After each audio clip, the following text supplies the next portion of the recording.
Woo!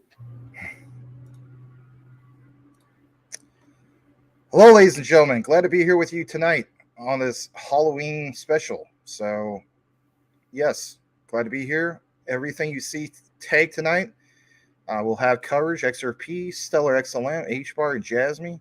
And welcome to Tales from the Crypt. Don't you love how we titled that?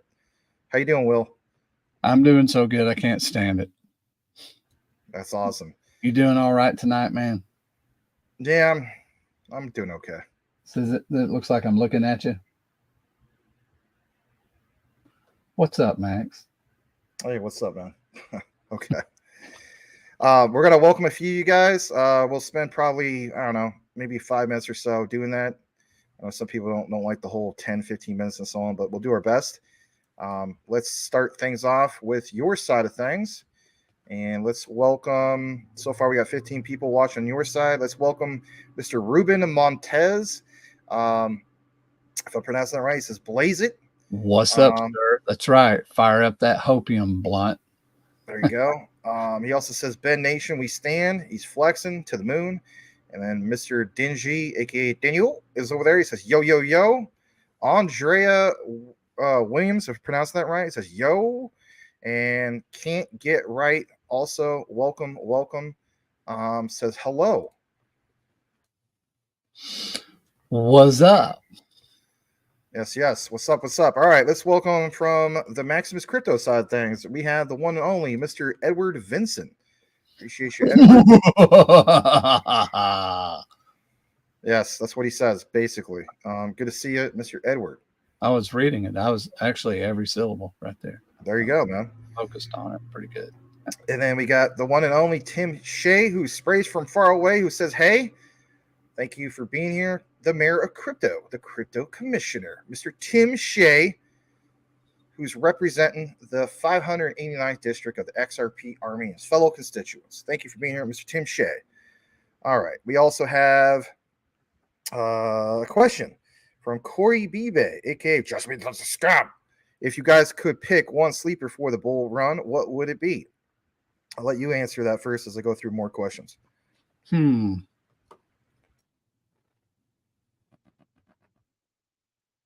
are you thinking about that? I also want to welcome Brittany. Yeah. She got all the ghosts. What's up? I think XDC. Real sleeper? I think so. I would agree with that. They've got so much work done. It's going to be it's going to be absolute total utilization that's just going to start flooding is what I think, because you don't hear a lot of news. It's on its own network. You can't just get it anywhere, and so all of those things that are kind of against it, so to speak, are going to end up being, for everybody who has it, I think it's going to be a cause of like a pullback of a rubber band. It's just getting pulled back more and more and more, and it's going to snap. That's what. There you go. The XDC out of the utility ISO coins. What we're also going to do is we're going to just kind of rapid fire go through some of these. I want to welcome, let's see here, a lot of people. I'll read this real quick. What is the point / future of NFT, if anything, could be tokenized as Dingy? Well, if anything, that should be the whole case of getting into a utility-based NFT, right? Because those ones kind of like, look at this way, right? Meme coins, do they have any utility? No. So why should we invest in them? How about utility-based NFTs? Those probably going to take the cake compared to just a bunch of JPEGs, right? So that's a good way of looking at it. But I hear your question. I think too, Max, that baseball cards, once they started, they never went away, because the old ones start to have a nostalgia, and as people get older, they're going to like, I remember the Trump deal. I'm going to buy that one, and some of that stuff's going to get worth more just through nostalgia. There you go.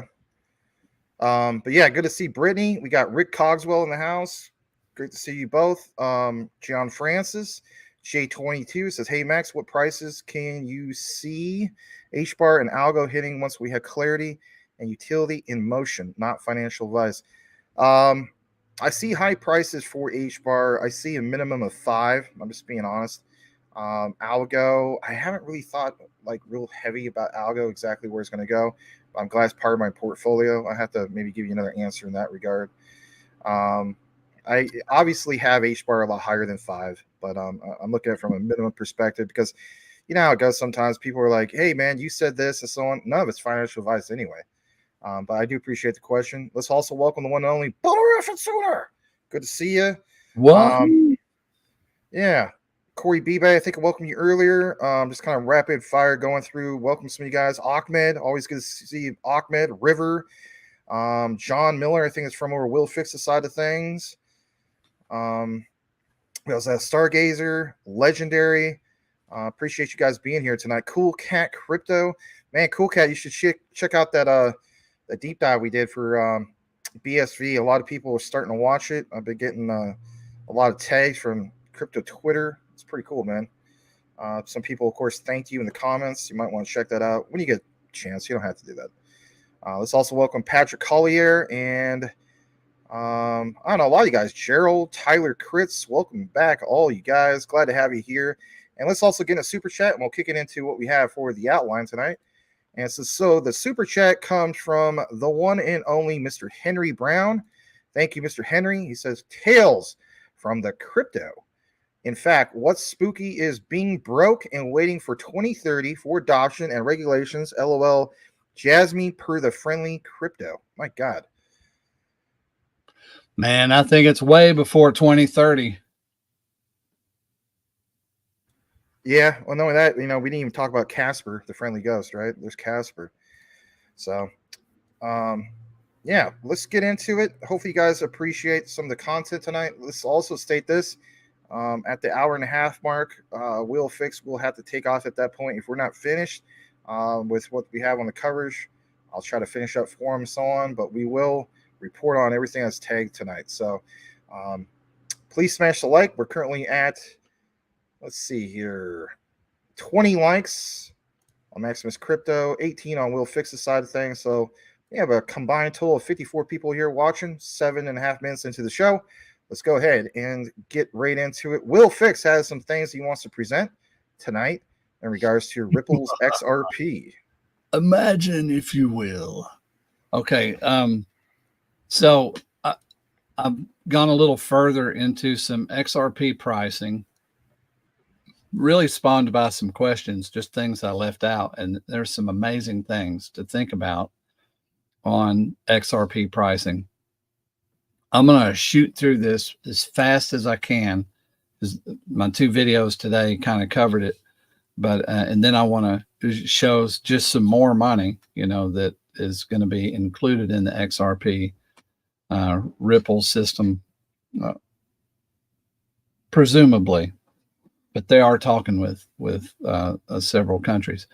But so let's talk about the way you get the price right now. Everybody, we know how that happens, right? We take the 53 billion coins and we divide that into the market cap, right? And the market cap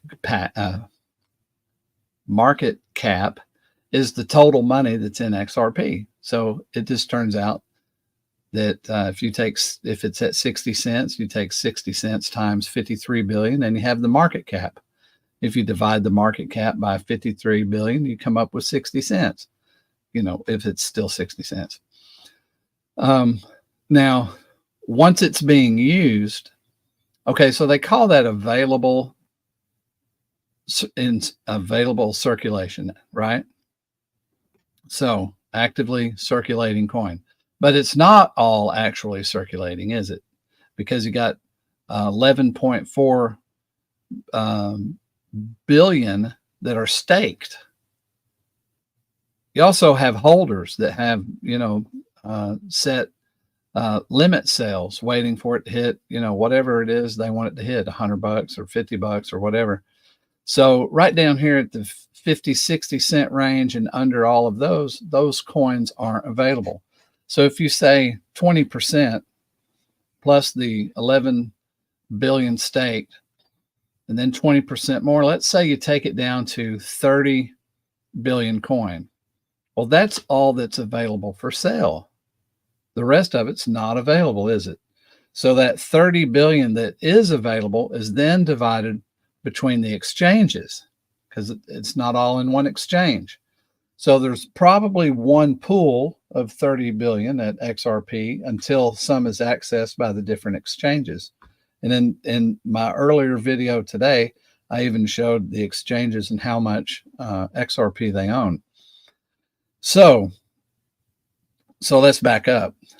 If a bank or a country needs to move $25 billion, well, that's almost the entire market cap. That is not contained in the price of the 30 billion that are available. Let's say this moment's taking place right now, or let's just make it all even. Say there's, let's say at 60 cents, there's what's 60 times 3? So that would be that'd be 1.8. What would that be in dollars, Max? You're the school teacher. $1.80. Okay, so that would be roughly 30 billion XRP, and that would be $180 billion, right? So if they needed to move $180 billion, no, that can't be right, because there's only 29 billion in there. So it would be $1.8 billion. So if they needed to move I forgot about the decimal point. Anyway, my bad. Yeah. So if they needed to, they can't just go buy all the 30 billion coins. They'd have to go to every exchange. And then as they bought it, of course, what would happen is the price would go up. So each exchange, because there are arbitrage differences, you ever seen on one exchange it's 2 or 3 cents more expensive or less expensive than on another exchange? Every day. So that arbitrage ends up balancing itself out by the exchanges purchasing more and adjusting price. It's when all of them go up in price that the entire price goes up, and then it's way up. But as each exchange goes up, it's balanced out by that exchange purchasing more out of the whatever you want to call it, the liquidity pool. Or the available resources. They may even buy from each other, which I believe is the source of the glitches, by the way. That I believe a glitch happens because I noticed it was a tiny exchange that only had 200 million coin, and then they had a glitch of whatever it was, $39. So I believe what happened was, as somebody was purchasing a lot of the coin, they're purchasing it, the price is being drove up. And when it sees that it's going to run out and not have enough, it has to do one of two things.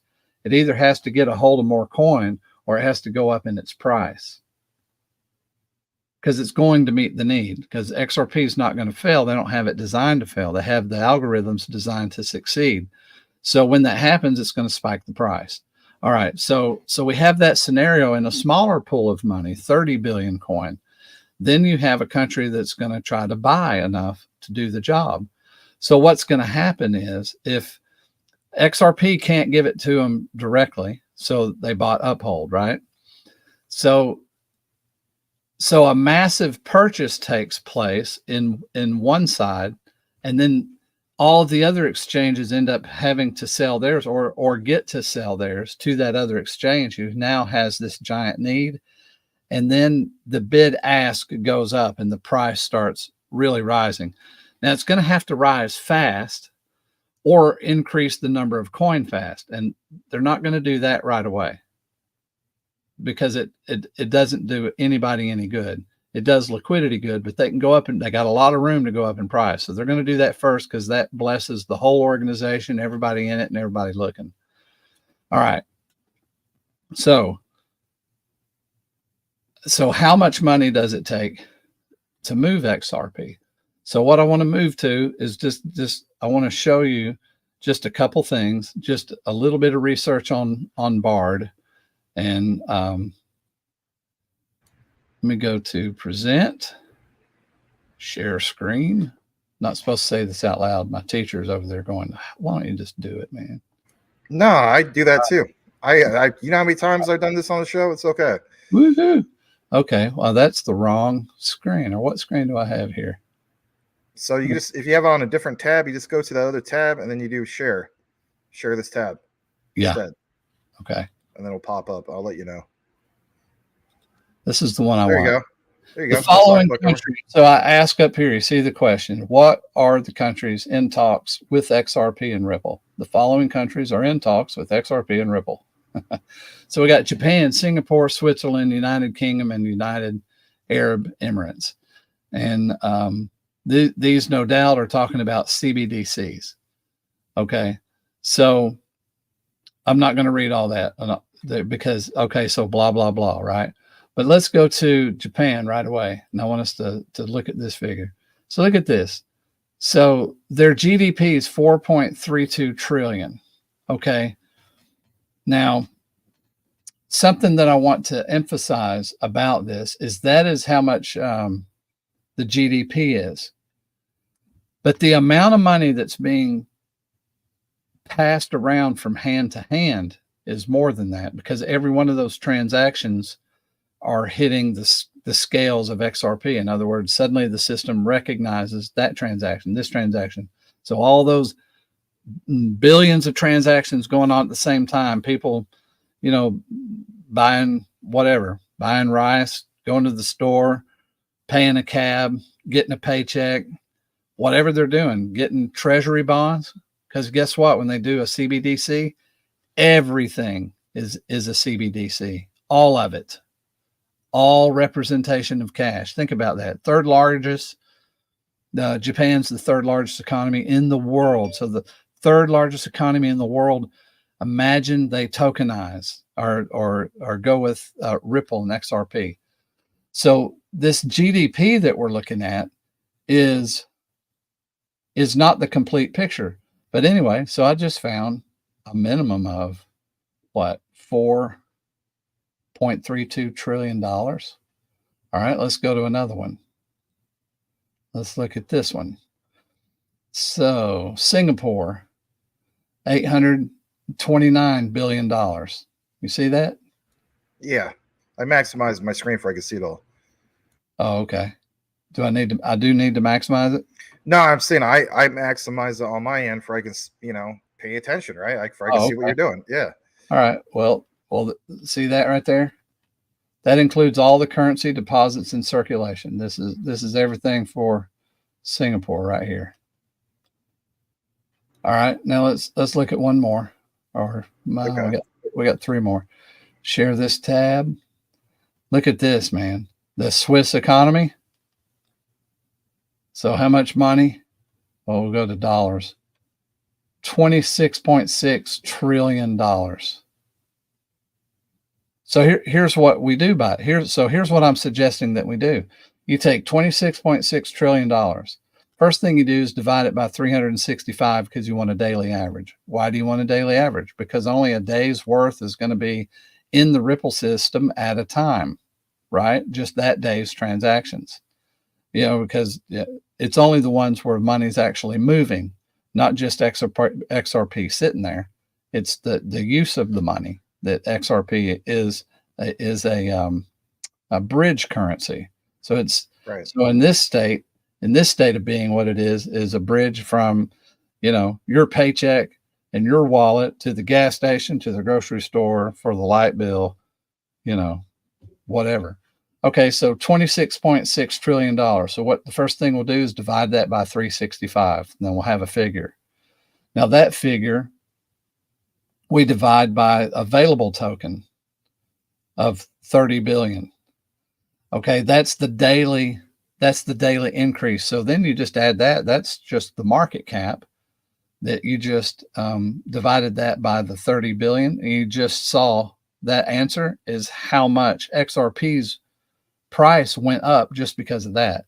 Now that doesn't include the race to get more because it's popping in price.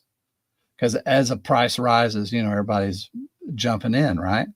So this is just one of them. This is just Switzerland. You saw the other ones. Look at this one. Here's another one. This is let's see, where's the question? Here it is. The United Kingdom economy. Okay. There's another 3.32 trillion. And these are reserved figures because it's GDP. It's not actually every penny flowing all the time. So these are conservative figures. And one more. This is United Arab Emirates. Now you look at that. That's a $500 million there. And you know it's going to be more than that. What this is a result of is, the total money flowing within the United Arab Emirates. I'm going to see that. I don't know if you have that tab shared.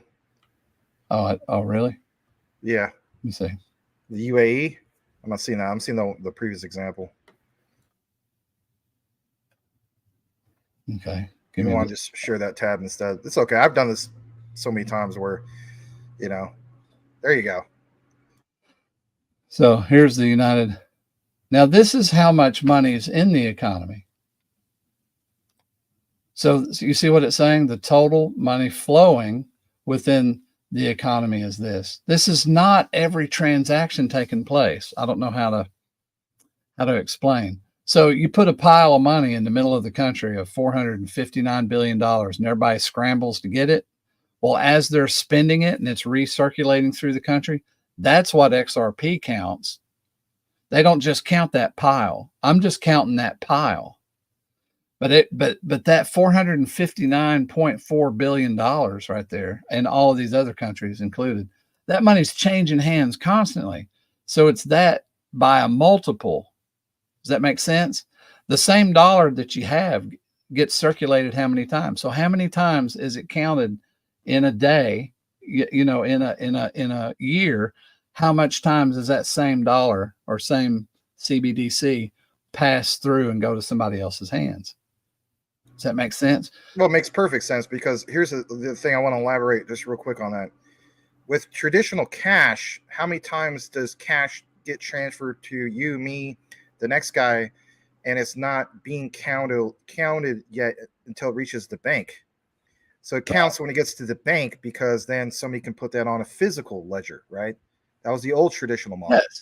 But now with the new monetary system that we're going into, is digitalized every single time. So you see that happen on a ledger every single time. And here's a description that I came up with that I think describes it better. Instead of saying a coin, let's say it's a semi truck with a big semi trailer on it, but it's only got 60 cents in it. But there's 53 billion of them. But 11.6 billion of them are parked somewhere for maintenance for a year because people are waiting on staked coin. Then there's a bunch that are parked in people's driveways because they're not ready for them to do anything. So the remaining 30 billion trucks all have 60 cents in it. Suddenly a demand hits XRP. So 30 billion times 60 cents, that's 15 billion, 16, what is that? $18 billion. That's right. $18 billion. So as soon as somebody wants to move $20 billion, $50 billion, those trucks have to have more than 60 cents in them. But the beautiful thing about it is the trucks that are all parked, they get filled up with money too, because supply and demand dictates the price of everything, not just the ones being used, just like the housing market. It's the comps that tell you how much your house that you're not selling is worth, right? You're not selling it, but it still went up in value because your comps sold. Same thing with the used car market. Just a year ago, all the value of all your cars went up because the value of cars trading went up. And so that's real exciting to me, because getting a CBDC is like you're just getting billions of transactions going on. It's this constant activity in a country of all that money just buzzing around, and it just fills that XRP up, fills it up. Add another country. Anyway, that's what I wanted to share with you, that XRP is going to go to the freaking moon. I can take real numbers that have 6 conservative factors that I've counted, 6 factors that make it a smaller figure than it should be, and I can get to $100 like that per XRP. I mean, in a jiffy. And so the BlackRock leak, $49 by Christmas, man, that's gotta, I mean, I have to say, yeah, I can see it. And guys, get used to hearing BlackRock tonight, even on our stellar coverage that we have tonight. Yeah. Stellar sites, BlackRock. This what Max has got. This is really, really cool. I can't wait. He only just went over it briefly with me, but I can't wait to hear it, man. Oh, that's all good. I mean, you know, want to respect your schedule too. So those examples you have, do you have anything more you want to elaborate in that regard, or? No, I just wanted to do just a real quick brief on that. Well, I enjoyed it. I like the visuals. I like the, you know, the way you explained it. I like the, you know, was it the dump trucks and so on. People appreciate that. You know, sometimes people just want somebody to break it down in layman's terms, you know? Well, if you can see it in your mind, you can understand it. And that's what I like pictures for, you know. I hate a menu when it doesn't have a picture. I want to see it. So don't go to a French restaurant? Yeah, no doubt. Yeah. Neither can I read it nor see it. But I'll eat the snails. Oh, yeah. I never had them. I heard I don't know. I guess they're good. I don't know. I never had them. All right. What we're going to do now is we're going to kick it back to the comments. We're trying to maybe have a good balance in regards to everything. Thank you so much, you guys, for being here. I see that we ticked up to 109 people. Woo! Let's see what we have. So I'm going to double check the other side of things. Let's check out Will Fix's side of things. There's my baby. Yeah. Hello, Anne Marie. Good to see you. She is in the comments. She says, hi, all. Good to see you, Anne Marie. All right. Let's read some comments from Will Fix's channel. We have, let's see here. Can't get right. It says triple X, XDC, XLM, XRP. And we also have Andrew Jenkins, not to be confused with the one and only Leroy Jenkins.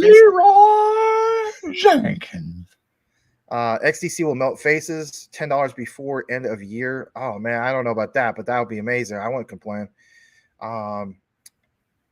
And Bright Films and Video, the 3 X's marks the pots. I think you meant spot, but that's okay too. Maybe it does that too. Of gold. Oh, pots of gold. My bad.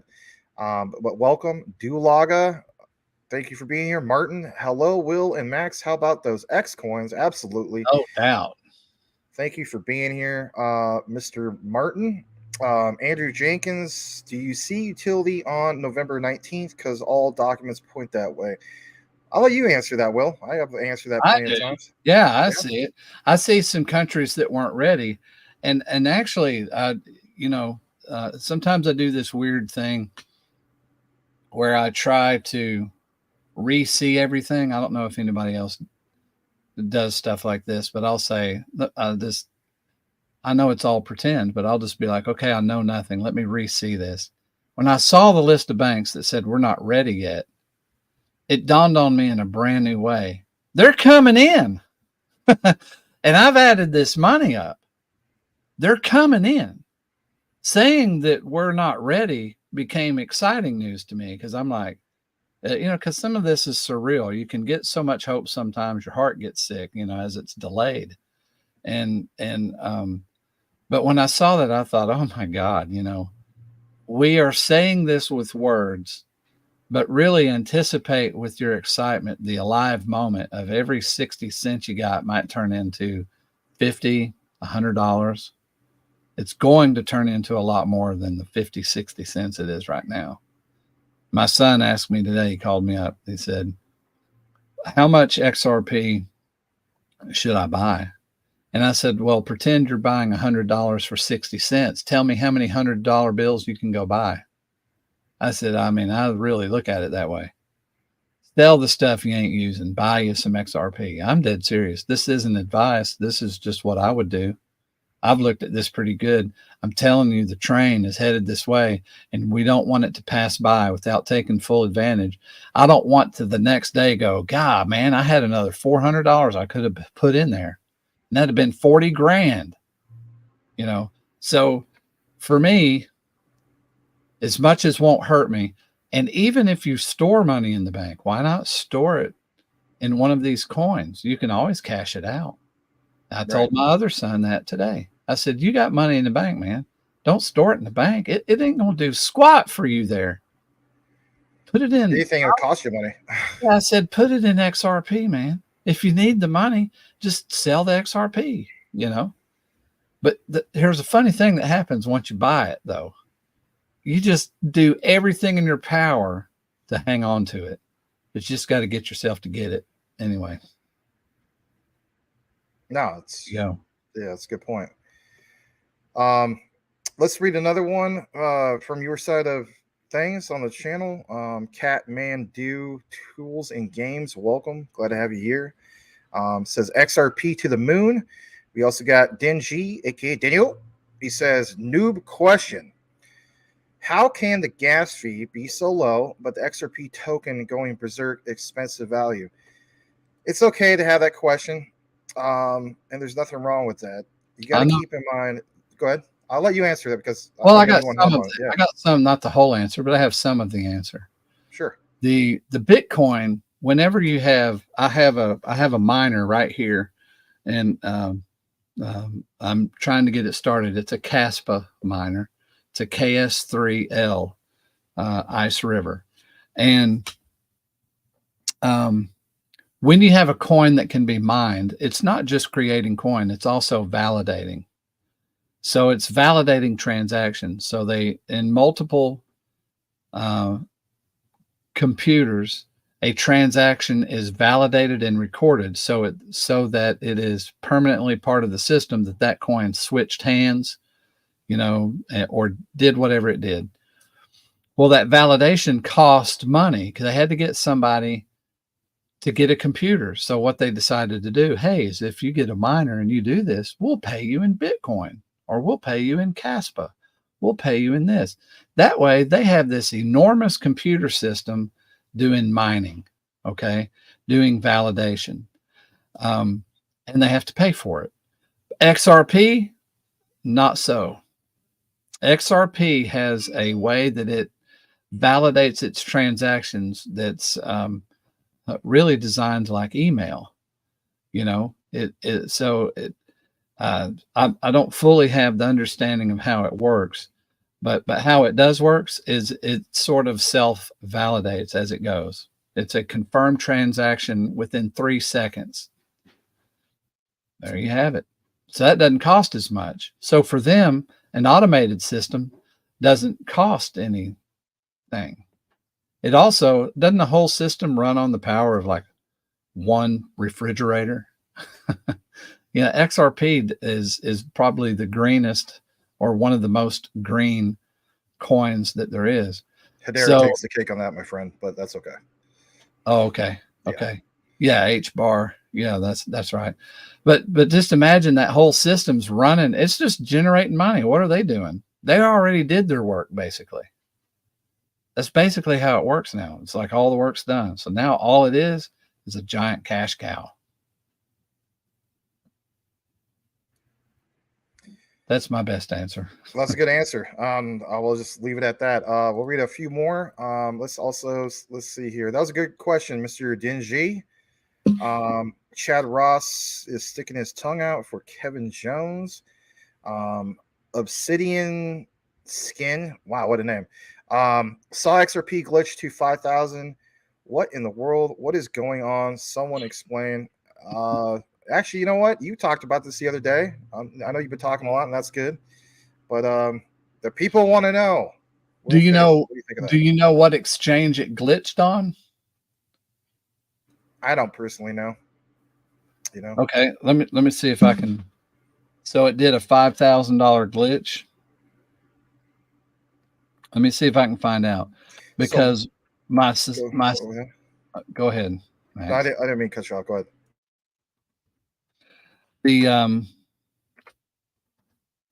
My suspicion is that it's an exchange with a small amount of coin. Let's see, XRP 5,000, 10,000. Let's see, glitch videos of $5,000 glitch. Well, there's plenty of glitches that have been shared, Yeah. like for instance, with on X. Okay, well, I looked one up, and let me tell you what I found. Let me just go with Okay. that.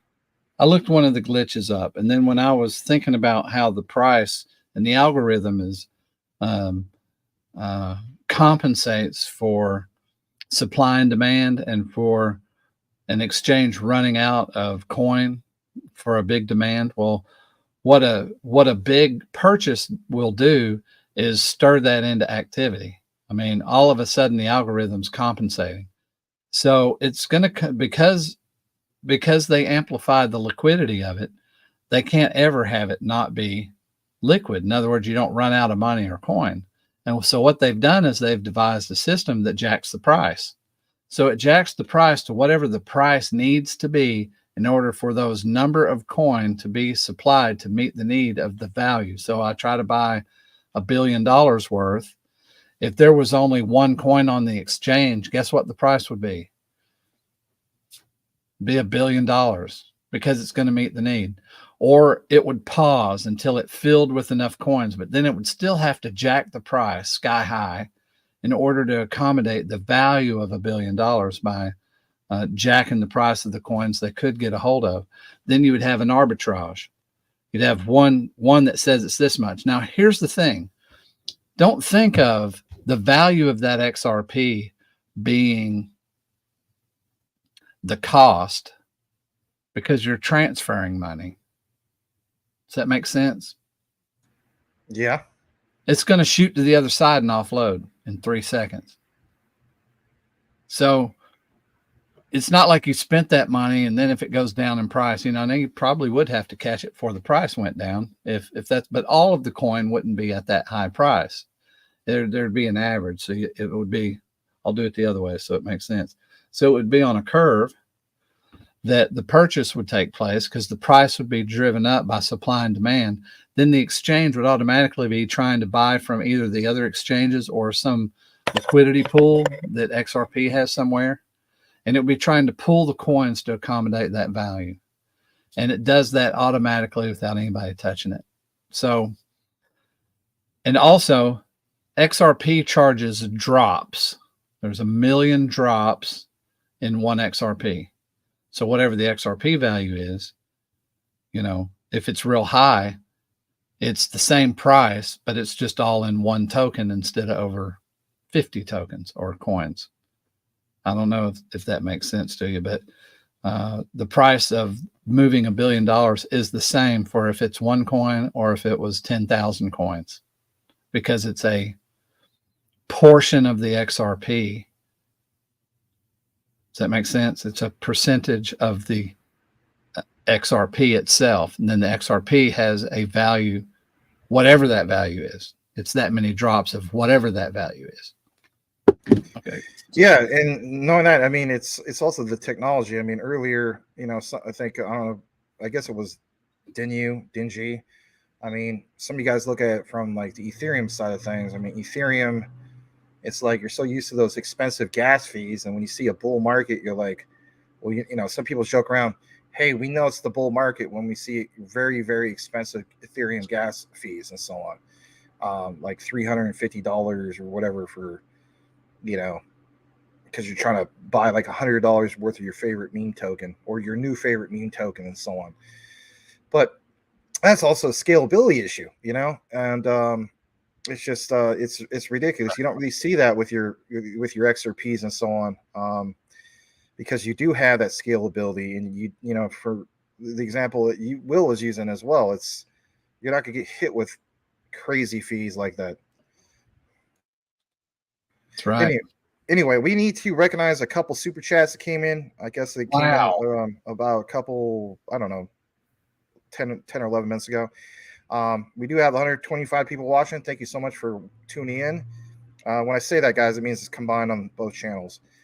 Let's welcome Salamander, the XDC commander. It says, hello, live long and prosper, XRP millionaires. Thanks, Sal, for the $2 super chat. Really do appreciate it. How generous. Thank you, man. Yeah. On top of that, we're going to welcome the anonymous crypto ghost. So this is Halloween, right? Anyway, John Francis, welcome. We have another super chat that came in, but I do want to welcome a couple guys before I get to it. I want to welcome Chad Ross, OG Crypto, no RNT. Don't forget to squish the like. Thank you, man. Boomer F and Sooner, I think I welcomed you earlier. Corey Bebe, aka Jasmy Not a Scam, $2 super sticker. Thank you so much, Corey. And to answer this, Hoax Buster Hodler, where can you buy XDC? I'll just go ahead and pull them all up for you. That way you can see for yourself. See. Uphold is what I would use. Here's why, Max. The reason I would use Uphold is XRP owns it, and we know they're rich. Because you're probably going to end up leaving it on the exchange, which is supposed to be a no-no. But it's a little bit hard to put in certain wallets. I mean, it can be figured out and it can be done. But I just left mine on Uphold. But Uphold, you can buy XDC. That's a good point. So yeah, Uphold. If you're outside the United States, obviously KuCoin. There's Bitfinex. Just kind of going through some other ones. BitTrue, Probit, DigiFinex. I could have sworn this was on Binance, but I guess it's not. Those are the ones that stand out. You could go with Ishmart, aka Bitmart. They have it as well. So there you go. Awesome. I got a couple over on my end. Can we hit those real quick? Let's see. Go ahead. Yeah, that was where the 5,000 glitch. What's the wait for these X coins? Come on already. Amen, Planet. VVV or WV or VW. Looks like VVV. Hoaxer, what's up? Hoax Buster. 69 people here and only 31 likes. Chad Ross pointing that out for us. Well, we appreciate it, Chad, but we're not going to give him too much of a hard time. All right. Where can I buy XDC? 32 likes now. Oh, awesome. Chad Ross. Some people speculate that XRP could hit $500. I have a hard time thinking about the market cap at that price. Seems unbelievable, even if it were 10 years from now. It really does. But what's hard to comprehend is how much money is coming into the system. And, you know, my analogy of, 10 quarter-inch hoses coming into one 1-inch hose. Well, the 1-inch hose is flexible. So a couple of those hoses turned on isn't going to move, isn't going to expand the hose, or in this reference, raise the price. But you crank them all on, and then the price expands. Well, the flow of money they're talking about when they do a country's CBDC we just spoke about, it's tons of money flowing. You do 3 or 4 of those, and then 3 or 4 of these banks, Lord have mercy, the amount of flowing money. See, it's not stagnant money. The same money that shoots across one day is going to shoot back the other way the next day.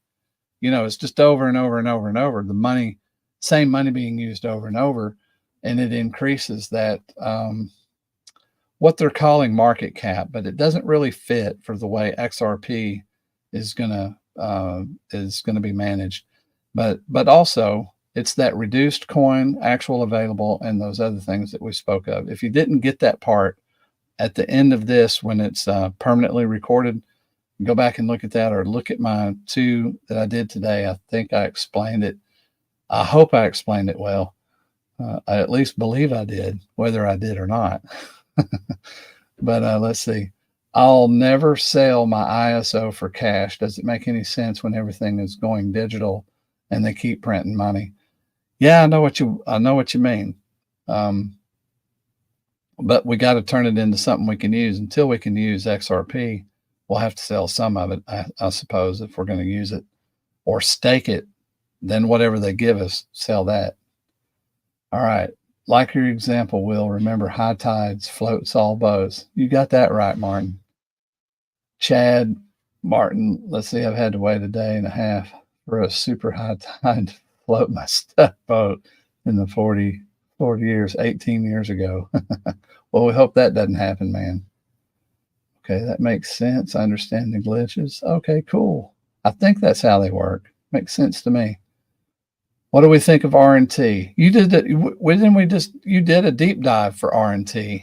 Not recently. Really a deep dive. It's just the whole thing with Jasmy and RNT about Oh. possibility and stuff. Yeah. Market institutions let retail, whichever happened before. Does that mean if the institution's big money are all in, we get rich? Yes, that's exactly what that means. Man, somebody sent, look at this. Hoaxter sent a foreign currency. What is that, a pound, pound and a half? That is so cool. And look at this down here, man. Who is this? How much money is on the system now? Chad Ross, $20. Dude, Chad, please tell me about Uphold being owned by XRP. Well, that's what I saw. Did you see that report, Max? How about being owned by XRP or Ripple? It's just a partnership. Yeah. A partnership? Okay, partnership. And they needed the partnership to be able to supply, to have people have an area to go and get supply. So that's kind of the reason for the partnership, I think. Well, the amazing thing about it is it's like, I guess supposedly it's the first time in the United States where you can, trade, buy, sell, trade XRP in the United States. I mean, that's the path forward that we need, Right. And all these things were to be expected after the thing with the SEC and so on, but it's just like, as the saying goes, one door opens, it's going to open up the door for many other great things for Ripple, Right. Okay, cool. I need to read a couple comments on our side. I mean, in reality, we're all a unified channel and so on, but I do want to read a couple comments. I also saw a super chat came in. I'll read this real quick from Corey Bibe. He says, Max, what's your first price target that you start to DCA out of Jasmy in the next bull run? No scam. For me, I've been pretty consistent about it. So you're saying basically like take profits. It's basically at $1. But as far as, some people have asked me, like, do you buy more Jasmy once it reaches a certain price level? I don't know if I will necessarily buy more Jasmy at like 10 cents or something like that. It just depends. If I hit my goals even before a penny, I mean, that's just me. He owns a ton of it. Nah, there's people who own it way more than me. I mean, I've seen some guys own crazy amounts of Jasmy. I think somebody posted like he owned it like, was it 16 million Jasmy or something like that? I mean, I'm at a little over 1 million. I've seen some of you guys like 3 million. So it's not a measuring contest, but the thing is, yeah, things are going to change if I haven't hit my goals. But if I hit all my goals, then I'm thinking to myself, why should I buy more at like a penny or 10 cents? I probably wouldn't do that. I'll just continue to hold. I don't know. Maybe that's what you want to hear. Maybe it's not, but it is what it is. All right. Let's also read this. Yeah, Gerald just said something. I saw that too, Gerald. I forgot about that. He said he saw something that mentioned Uphold was buying its XRP on the open market. Yeah, I saw something about that too. I think they're just trying to keep clean hands because it doesn't matter. It's going to the moon. It doesn't matter what you pay for it. Martin, I almost thought we had a special guest here tonight. I thought it was, Steph Curry's dad, Del Curry. You have a very, a nice similarity. I mean that in a good way. He likes your example, Will. Remember, high tides floats all boats. That's right. Thank you, Martin. All right, back to Jasmy. John Francis says if Jasmy hits $1, he's buying the whole room some Arby's chicken sandwich. Yeah, you mentioned that before. That's funny. I also want to welcome X marks the spot, and we need to get down to this. I know you dropped a super chat because we didn't get right to it. Sorry about that, Mr. Elon. Mike Cornwell. So he's got a tag for Will, and you tag me. We'll take a look into it, and I believe this is also from your super chat. So let's just recognize that super chat as well, since you pay for it. Got to recognize it, right? Oh man, yeah. It says, did a tag for Will Max. I'll get into it, my friend. Sorry about that. And then we got another super chat from Dinu, aka Dingy. A great show as always. Thanks, man. Let's also welcome April Cornwell. I know that you went with the Chucky today, so interesting. I'm not going to read it that way. I think Will Fix knows what I'm talking about. May have a Anyway, I'm not going to mess that up again. Interesting. And whenever you lost your words. Yeah. found brand new ones. I guess we got a couple more super chats, so we're gonna read this. Hoax Buster with $1.49 or not dollar, 149 euro. Look at his freaking arms, man. That looks like a figure 8 or something right there. His shoulder, tricep, and bicep. Well, it's a euro, so maybe he does secretly know. Mr. Arnold, do it, pump the iron. Right. He's not a girly man. We also got Chad Ross. Please tell us about Uphold being owned by XRP. I think we talked about that. Yeah, well, I did these. I did these particular ones. All right, we're caught up on that. Thank you, though, Mr. Chad Ross, for the super chat. Interesting fish you got there. Anyway, thanks, man. And you saw this one, right? Yeah. I already highlighted all these. Yep. Okay.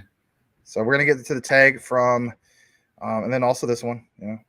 So we're gonna get into the tag from the one and only Mr. Elon Musk, Mike Cornwell. Let's pull it up. And I did see the comment from one of you guys. I forgot who it was. Somebody stated that Yemen declared war on Israel. Feels as though World War III has started. I don't know, man. It's crazy stuff. Man, crazy times. Yeah. No doubt. No doubt. Excuse me. All right, let's pull this up. And this is from Crypto Mike. This is 19 minutes ago. I think this is what he's talking about. All right, so there's a couple things. Oh, okay. I see what you're talking about, Mike. All right, let me pull that up. All right, here it is. This is for both of us, I guess, from Mike Cornwell. So on this one, we will zoom in a little bit more to show some emphasis on this. And here's what Mike is talking about. Actually, let's just blow it up even that much more. All right. So, something we always talk about, this whole thing with Nostro Vostro accounts and stuff. But like it says, guys, I mean, you got XRP versus global transfer markets. Then again, this was all the way, cited from 2018, but still relevant today. So back then you had this change of scale. The red represents equal to 100 billion. One red square equals apparently 3, 4, 5, 10 of the blue squares. All right. So here is the visual representation. So on the bottom left, you see the scale size. One blue square equals 10 billion. Back then, XRP market cap was 30 billion, right? That was February 2018.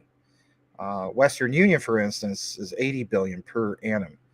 Global non-cash transactions, debit, credit cards, etc., 577 billion per annum. 19 times more than XRP at the time. What about Swift? We're always talking about Swift. Well, Swift would represent 166 times more than XRP's market cap, at least at that time. All right, so Nostro Vostro. We always talk about Nostro Vostro because it's what the banks need to keep on hand, and you got to keep in mind when they. Is that in the BIS? No. Nostro Vostro accounts are what central banks, I guess you could say also BIS, but it's what they need to keep on hand is for the oh crap moments. This is where Ripple's utility really shines through ODL, on-demand liquidity. But anyways, guys, look at this for a second. According to the 2018 report, 27 trillion is sitting and idle in foreign bank accounts, like Nostro Vostro accounts. Now look at that representation compared to, XRP market cap at the time, or even Swift. Okay, that's a big deal. Now go over to the part on the far right where you have the change of scale. One green bar, because we're no longer doing squares. So I imagine one green bar is different, right? It's how different? Well, it says change the scale 20. One green bar equals 27 trillion. That's insane. So global transfer market is Swift plus Fedwire plus chips. If you're wondering what chips, was it chips and chaps is the clearing houses for the United States and also the UK, if anybody's wondering about that. Western Union plus MoneyGram plus TransferWise plus payments. So times that by 100 equals 2.7 quadrillion, which is 90,000x more than at the time XRP's market cap. So it's absolutely insane. Now, what I want you guys to do is keep in mind even where we're at right now. All right, so this is a 2018 visualization. What happens when we do hit the flip of the switch, and then we need these central banks that have all these Nostro Vostro accounts who need to refill on what we refer to as on-demand liquidity. So instead of getting to a banking crisis where they go for a bailout, Ripple takes on that debt, and it's like literally taking, going to an ice dispenser and refilling, or in this case, water, liquidity, where you want to call it, refilling over and over and over with the utility Ripple's XRP through, this whole thing of on-demand liquidity, or they call it Ripple payments. I still call it on-demand liquidity. That right there is going to be massive. So wow, that's where Mike is trying to get with this. 2.7 quadrillion. Yeah, it's absolutely insane. All right, I'm going to come out of the frame. All right, there we go. So let's see here. Will, you have let's see, a few more you want to read from your side of things before we kick it into, you have some more XRP? If not, I can get some Stellar. Let's see here. Yeah, we got a couple. Okay. I think it's Femi 75 high. Next bull run. How much do you think XRP price? I think by itself, we're going to see it go to around $4 by itself, just without utility and banks kicking in. And it could go as high as the moon to me, but I think it at least hit its past highs. All of those people owned it once before. Kerry Wilson, let's see, from H-Town, talk about how high you think Hbar can really go at the end of this next bull run. I hadn't studied that much, Max. What do you think? I'm gonna stick with it. I'm gonna say, I think I said earlier 5, but in reality, I'm gonna go with 10 or higher, or a lot higher personally. At the height of the next, like a real true utility run, I mean, yeah, I would say minimum. Yeah, I'm gonna go with like 10. Believe it or not, I know it sounds crazy. I'm gonna go with that. Chad Ross, Will, were you active in 2021 with what is that? Oh, you read on your side. Hold on, let me catch up. What is that? Saitama? I don't see where that question is. Hold on. Saitama? No, I wasn't. Thank God you never got in that garbage. I basically flushed $4,000 down the tube with that. You know how much that's worth now for me? What? Like $60 or something. So it forces people to marry it. And it's just ridiculous. And then of course there's people that came into Saitama,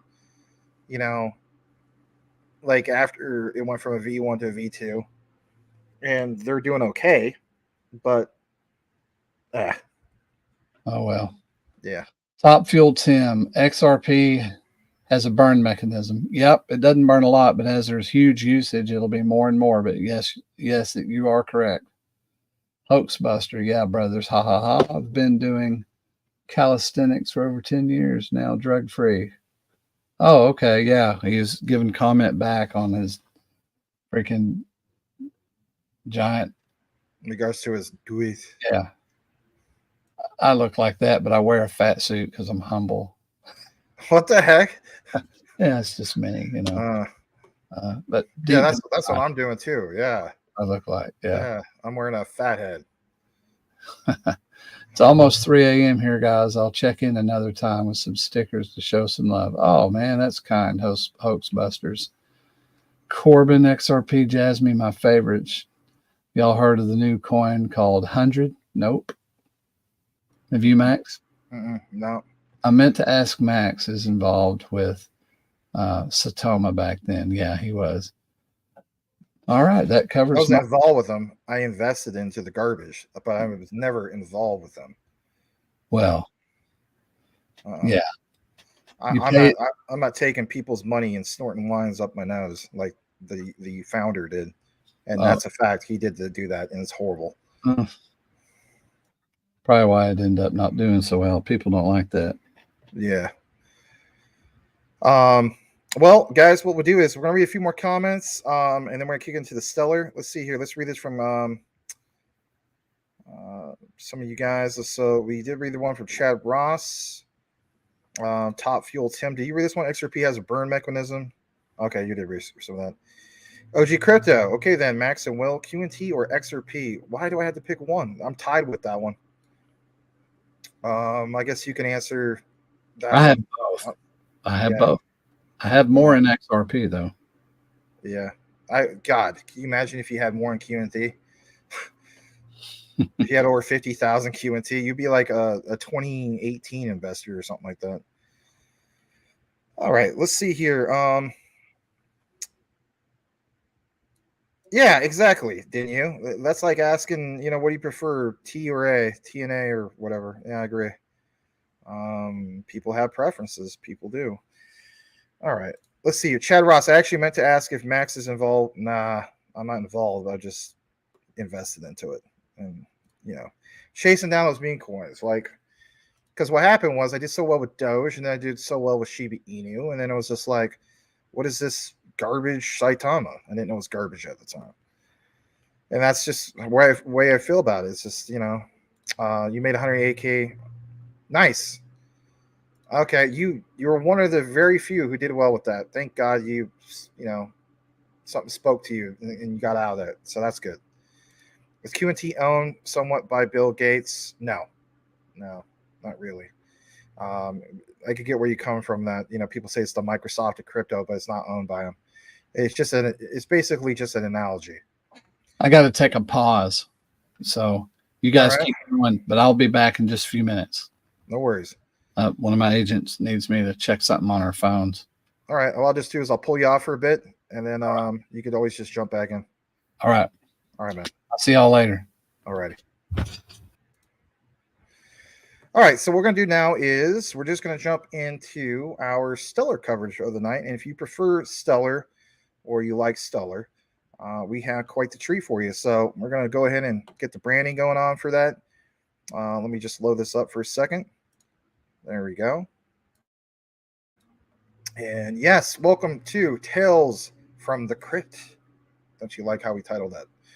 And if you haven't seen this yet, here it is. Bring your own DeFi, right? Interesting stuff, right? All right. So, yeah, let's go ahead and jump into this. Here it is from Stellar. This was reported, I guess, earlier today. I want to thank Mike Cornwell for this first part of our news coverage. All right. So what is this all about? Well, like it says, Stellar co-founder non-profit fires up 24,000 GPUs for AI development. Jed McCaleb, one of the brains behind Ripple and Stellar, now champions AI's cause with Voltage Park's groundbreaking mega cloud launch. This is cool. Very, very cool. And glad that Mr. Crypto Mike is sharing this with us. So Voltage Park is AI focused. It's also, got Jed McCaleb, in the mix and whatnot. The initiative aims to serve the rapidly growing machine learning ML compute market. Has been grappling with challenges ranging from rigid long-term contracts to exorbitant GPU rental rates.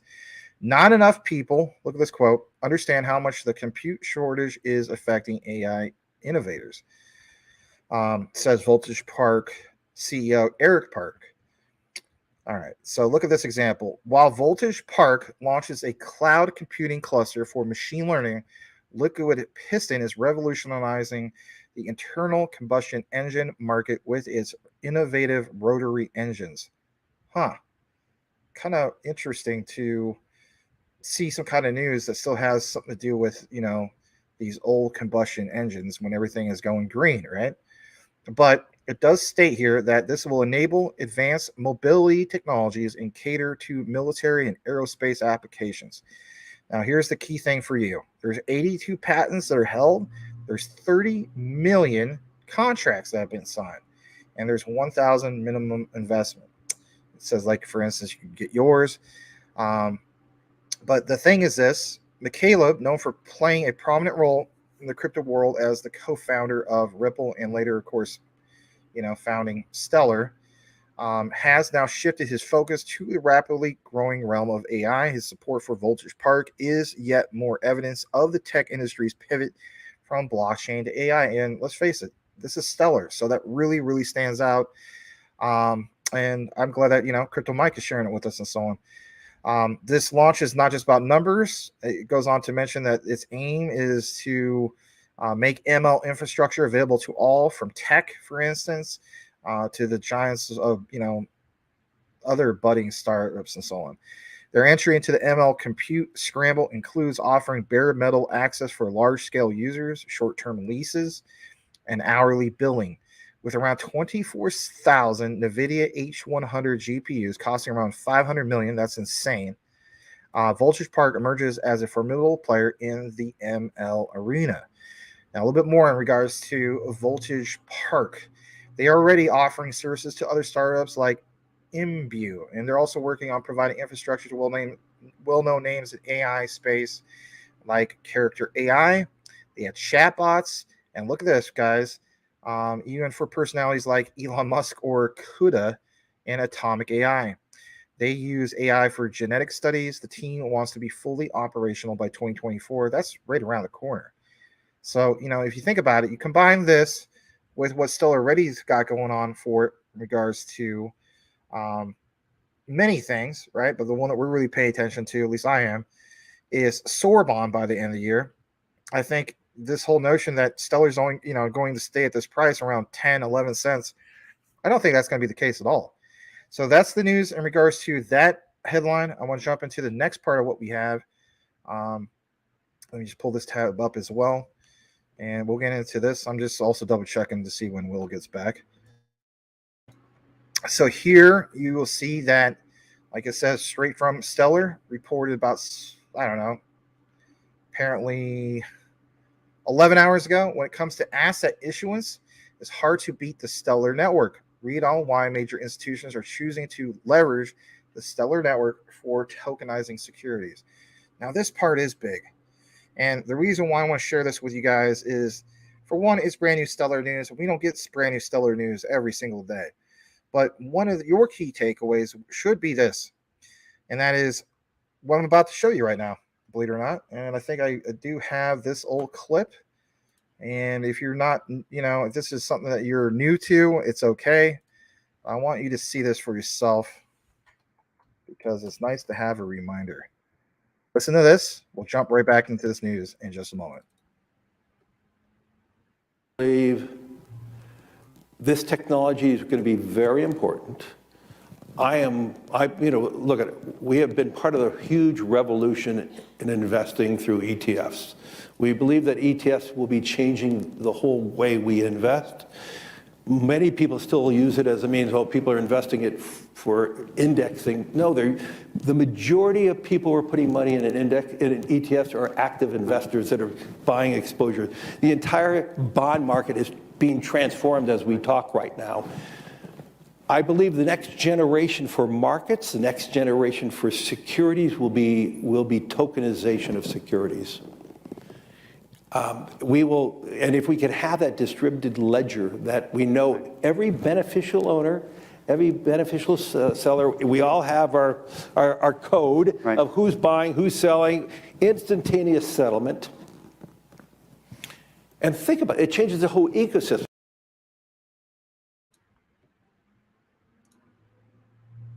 Think about what he just mentioned there. Larry Fink of BlackRock, right? Your key takeaway is some of the things that he just mentioned. He literally mentions the whole concept of what we're talking about tonight. And that's why I want to jump back into this, because he mentions this right here, plain as day, and that is the tokenization of securities. But what is referenced here for you guys? Tokenization of securities on the Stellar network. So let's take you to this. And I feel as though that this is very, very big news because, for one, you're going to see some key references here, and we'll get into that in a bit. So this was also shared, roughly 11 hours ago. And it's called The Full Package, Tokenizing Securities on the Stellar Network. Goes into a lot of things here, but look at this, guys. Plain as day.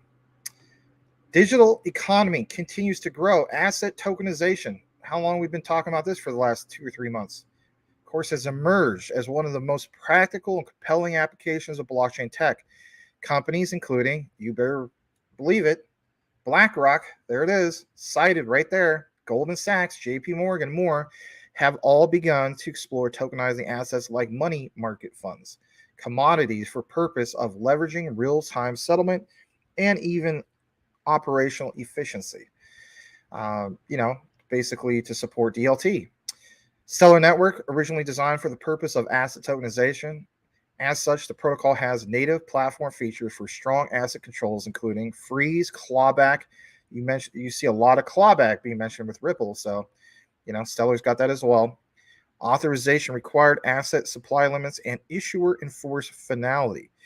Now, if you're wondering about why I point some of these things out, these features enable issuers to take their assets to market with the reassurance that they've designed the asset according to their business and compliance needs. There's more details about the nerd talk if you want to look more into it by going to here, and if anything I'll drop it in the comments just in case you want to take more of that look. Here it is for you guys. I just dropped it in. But getting into this a little bit more, I do like this outline, and let's face it, brand new Stellar coverage is not a bad thing. Goes into more about this whole thing, of that it's no surprise to see Stellar at the forefront of this. Talks about, for instance, being able to have major institutions trust the network's robust asset control features and efficiency to issue securities of their own, including money market funds and bonds. For example, the ones issued by Franklin Templeton. We know that Franklin Templeton has a Bitcoin spot ETF as well. I don't remember their exact deadline that they have with the SEC, but that's a big deal as well. I don't know if it's necessary January or March, but there's a deadline in that regard. We understand that Stellar has got a key partnership with them. So let's jump into this as well. And, you see here, you got Benji, you have Wisdom Tree. Again, you can use Wisdom Tree's app to pay bills or all sorts of things. It's a great Stellar plug for you. Bank of International Settlements. We're always talking about the BIS, Asian Green Bond Fund. New and existing asset issuers building on the Stellar blockchain can enjoy the following key advantages by relying on the network for asset issuance. Again, asset issuance, though. All right, how about this? Talks about more about this tokenization on the Stellar network. Talks about, for instance, they maintain a real-time ledger. Goes on to mention that you have some of these key things of a single source of truth stored on a public infrastructure, allowing institutions, think about this, guys, ideally save on redundant servers. Further, the 24/7 liveliness helps reduce the risk and cost of transaction queues and delayed reconciliations. Again, you got to be able to have something that's fast, efficient, secure, and let's face it, can scale.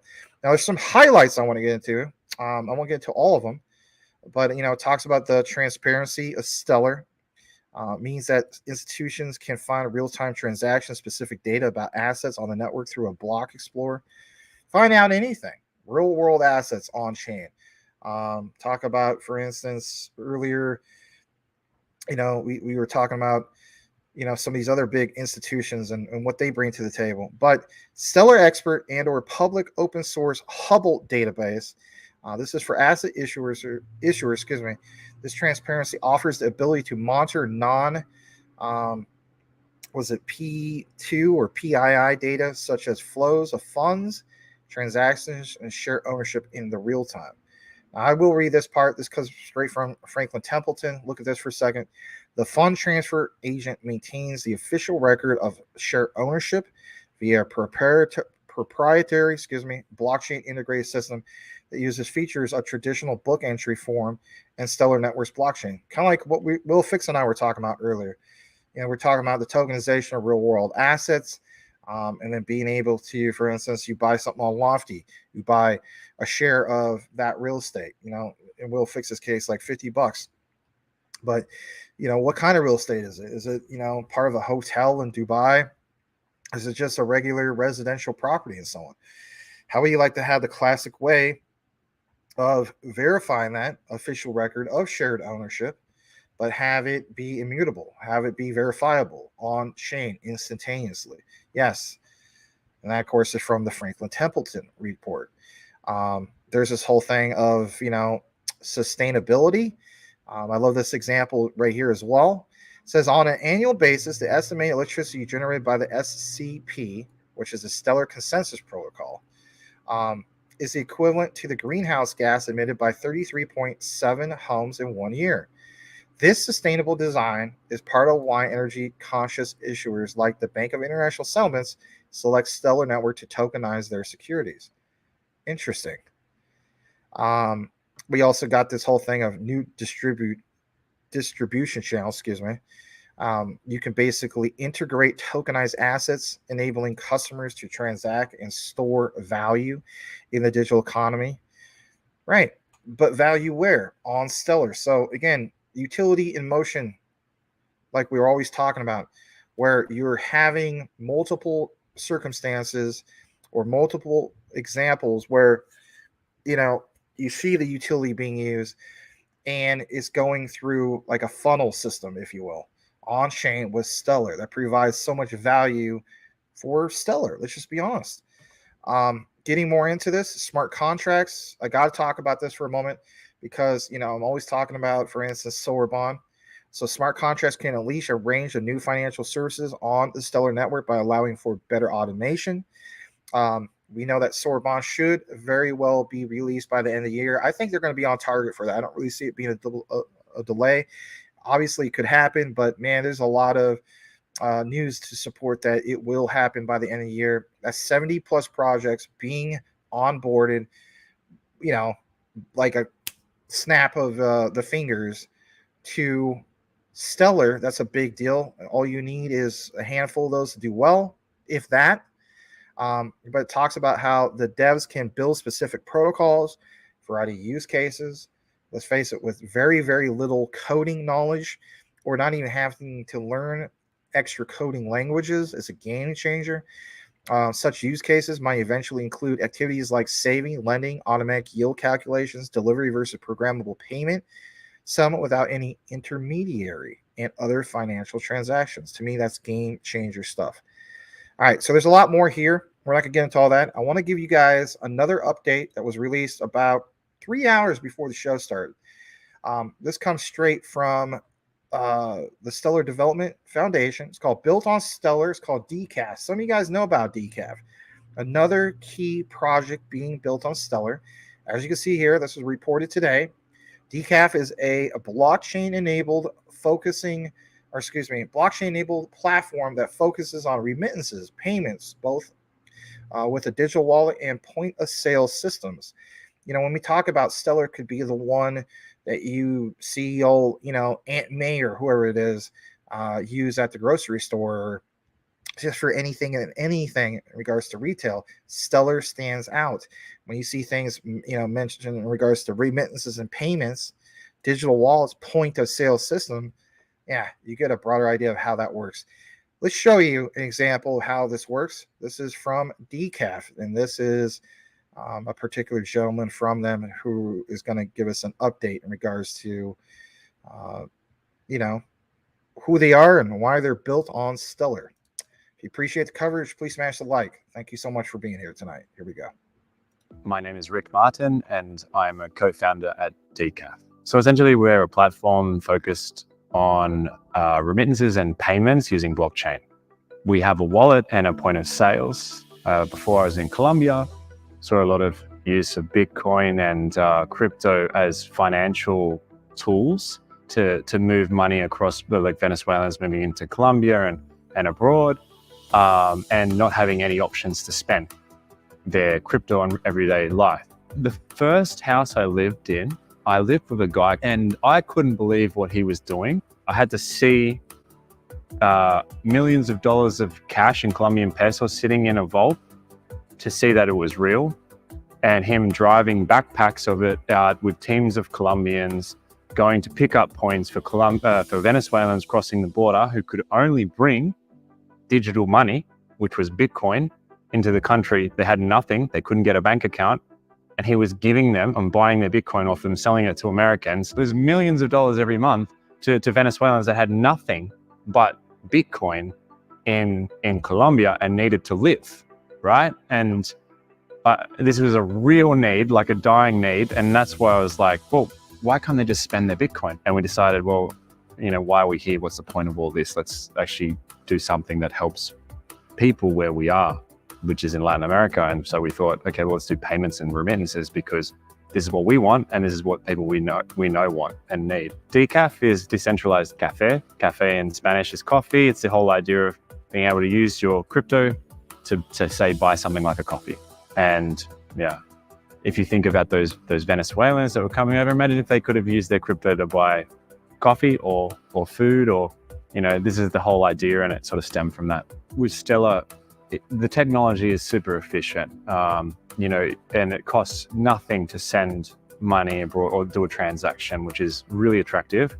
The speed is really fast, but the real beauty of Stellar is not just the technology, it is also that it is trusted, that it also has a hyper focus on financial infrastructure or providing really valuable financial tools to people. And that cannot be understated. And for us, that was the real moving factor, or factor that made us come to Stellar. I see Decaf as the platform or the interface that just helps people access this when maybe they never had access before. When you talk about human potential, when we talk about giving people equal financial access, the limits are endless. So it really sort of opens up opportunities in so many ways for human potential. I think the end goal is obviously financial inclusion. I think that really means, you know, cheap access to people of all geographies, or as many geographies as possible. We have the whole world of blockchain and crypto unlocked. We have all these things that in traditional finance might have only been accessible by the rich or the private wealth clients or things like that. And now it can just be to anyone, like a person who couldn't even open a bank account. And I think that is really the true nature of the extra value that this whole new industry can have, and things we can't even imagine and think of now, which will be realized in those next years.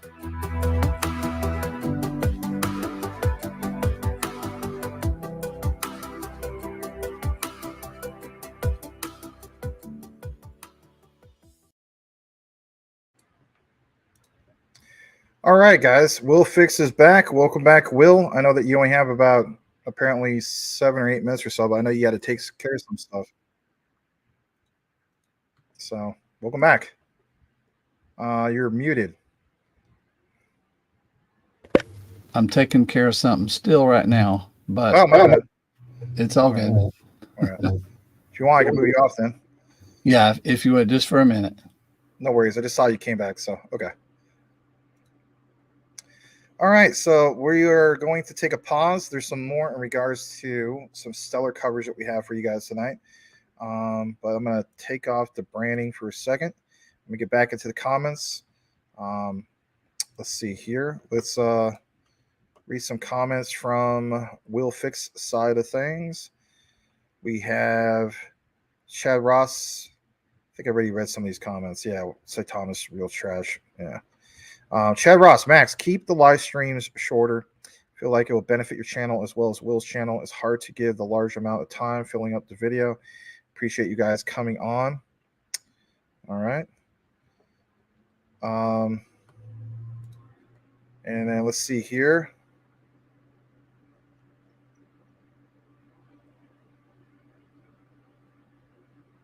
Let's read a few more comments from the other side of things. We got Cool Cat Crypto. Says GS. Hello, GS. Glad to have you, man. Boomer F is sooner. Yo, Triple C, can you tell me what's 53 billion times 100? You guys are doing this thing again. Here we go. I know where you guys are going with that. All right, let's see here. Let's see what we got. And I think we're towards the bottom. Satoshi reposted laughing at him. Interesting. Okay. Well, let's read this from Milton B-Boy. Hbar will be tracking all of us. All right. So what I'm going to do now is I'm going to get into the last part, what we have for Stellar. And let's just jump into it. All right. It's also in regards to Decaf because we were talking about that. So let's pull this up. All right. So what is this whole thing with Decaf? You may be wondering about that. Why is it, like a big deal, I guess you could say? Well, this is straight from the site. It's called decaf.so. Your money anywhere, better banking, like it says. They have this new era of cross-border money is here. I would agree with it. They, of course, have this Decaf wallet, a wallet for everyday people and real-world utility. I mean, at the end of the day, some of this stuff seems basic. But again, mass adoption and so on. You want to see these things. Decaf Pay, complete point-of-sale solution.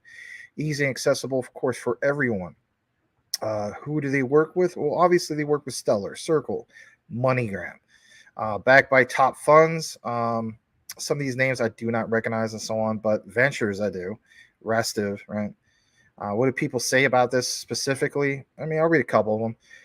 It says highlighting a pretty cool tool for point-of-sale payments with, for instance, Circle and NFT rewards and coupons. Decaf SO provides a simple tool for in-store Circle payments, hooks into Square merchant catalog, and enables NFT rewards and coupons. He just said that. If you want to try this out for yourself, you can go to the Apple App Store and basically try it out there. You can also get it on Google Play, which is not too bad.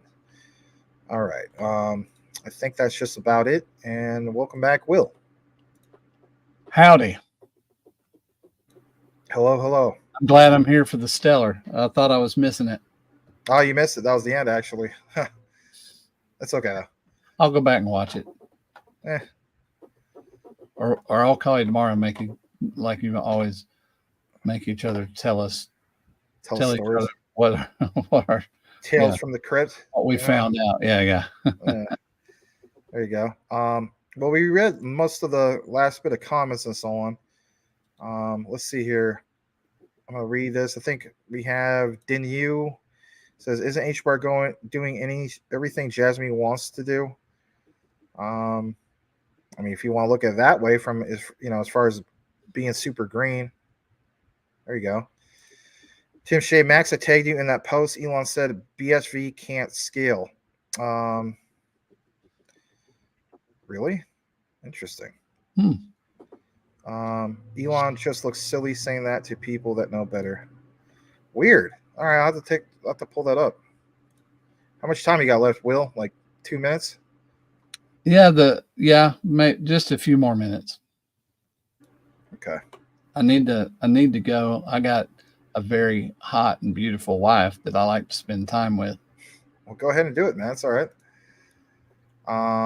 She really likes me too. Isn't that cool? She likes you a lot. She likes me a lot. That's good, man. Where's that poster you're talking about?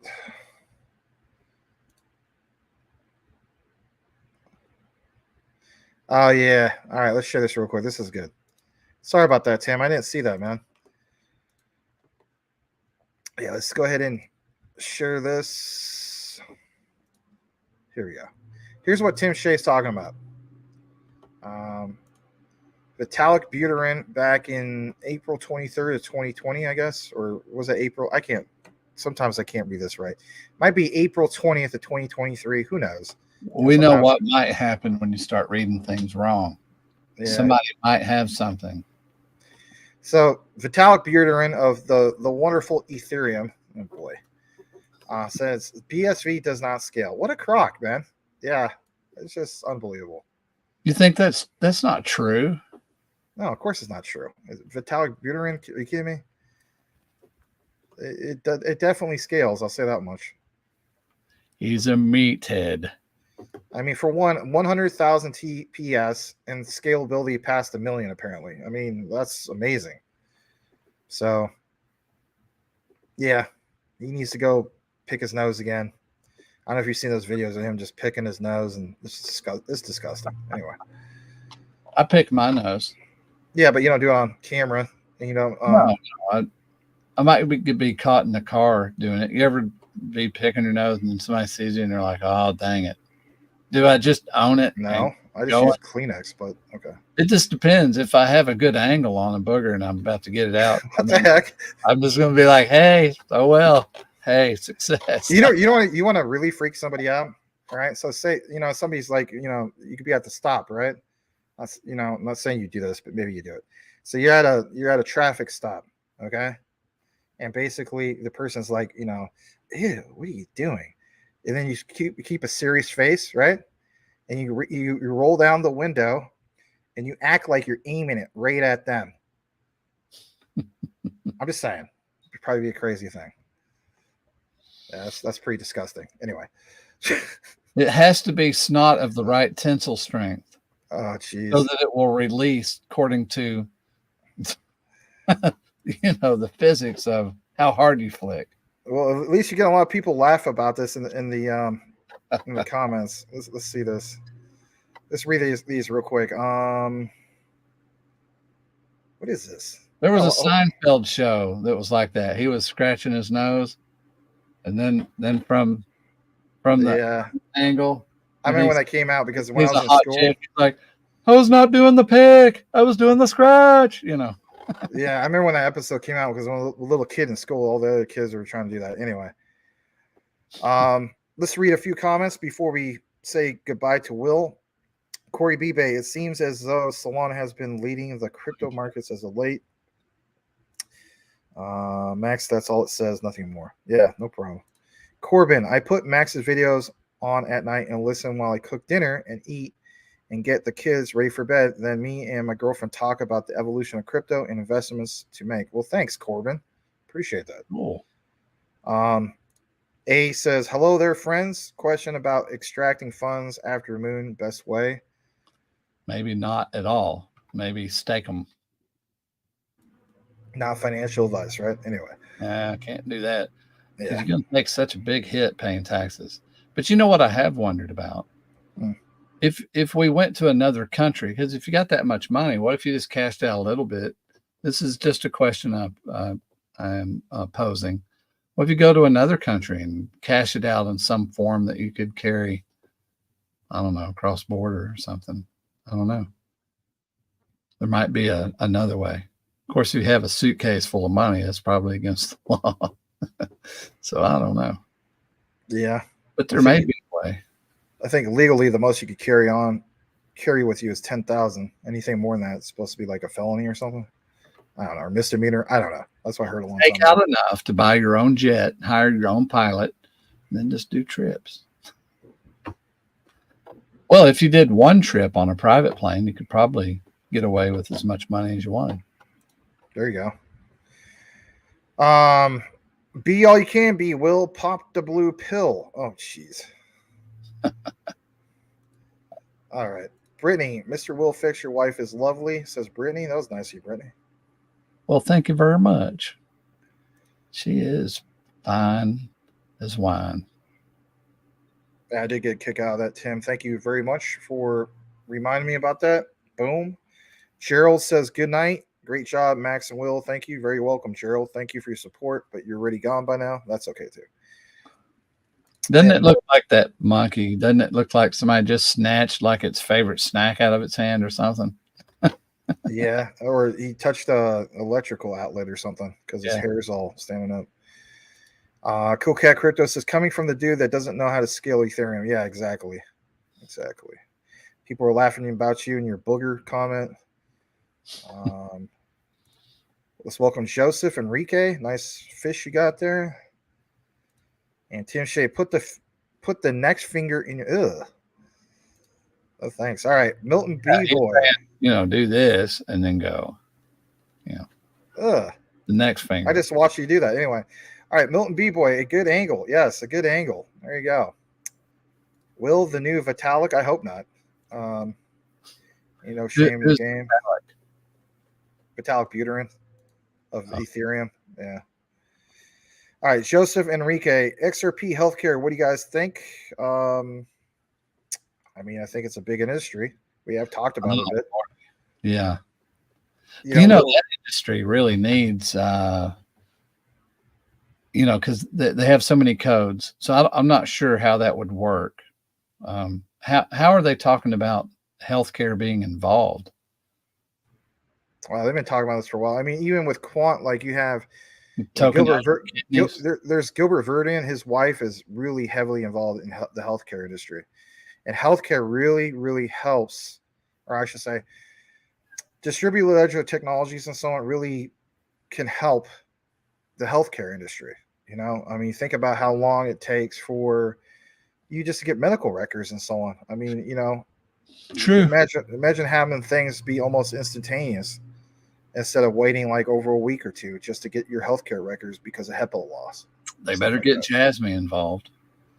Well, XRP Healthcare, for instance, Ripple and Jasmy do have the same healthcare partner, if you want to call it a healthcare partner. They're called the CARE Project. So CARE Project is partnered with both Ripple and Jasmy. All right, let's see here. No blue pill needed with the double D Danelle Dixon. Yeah.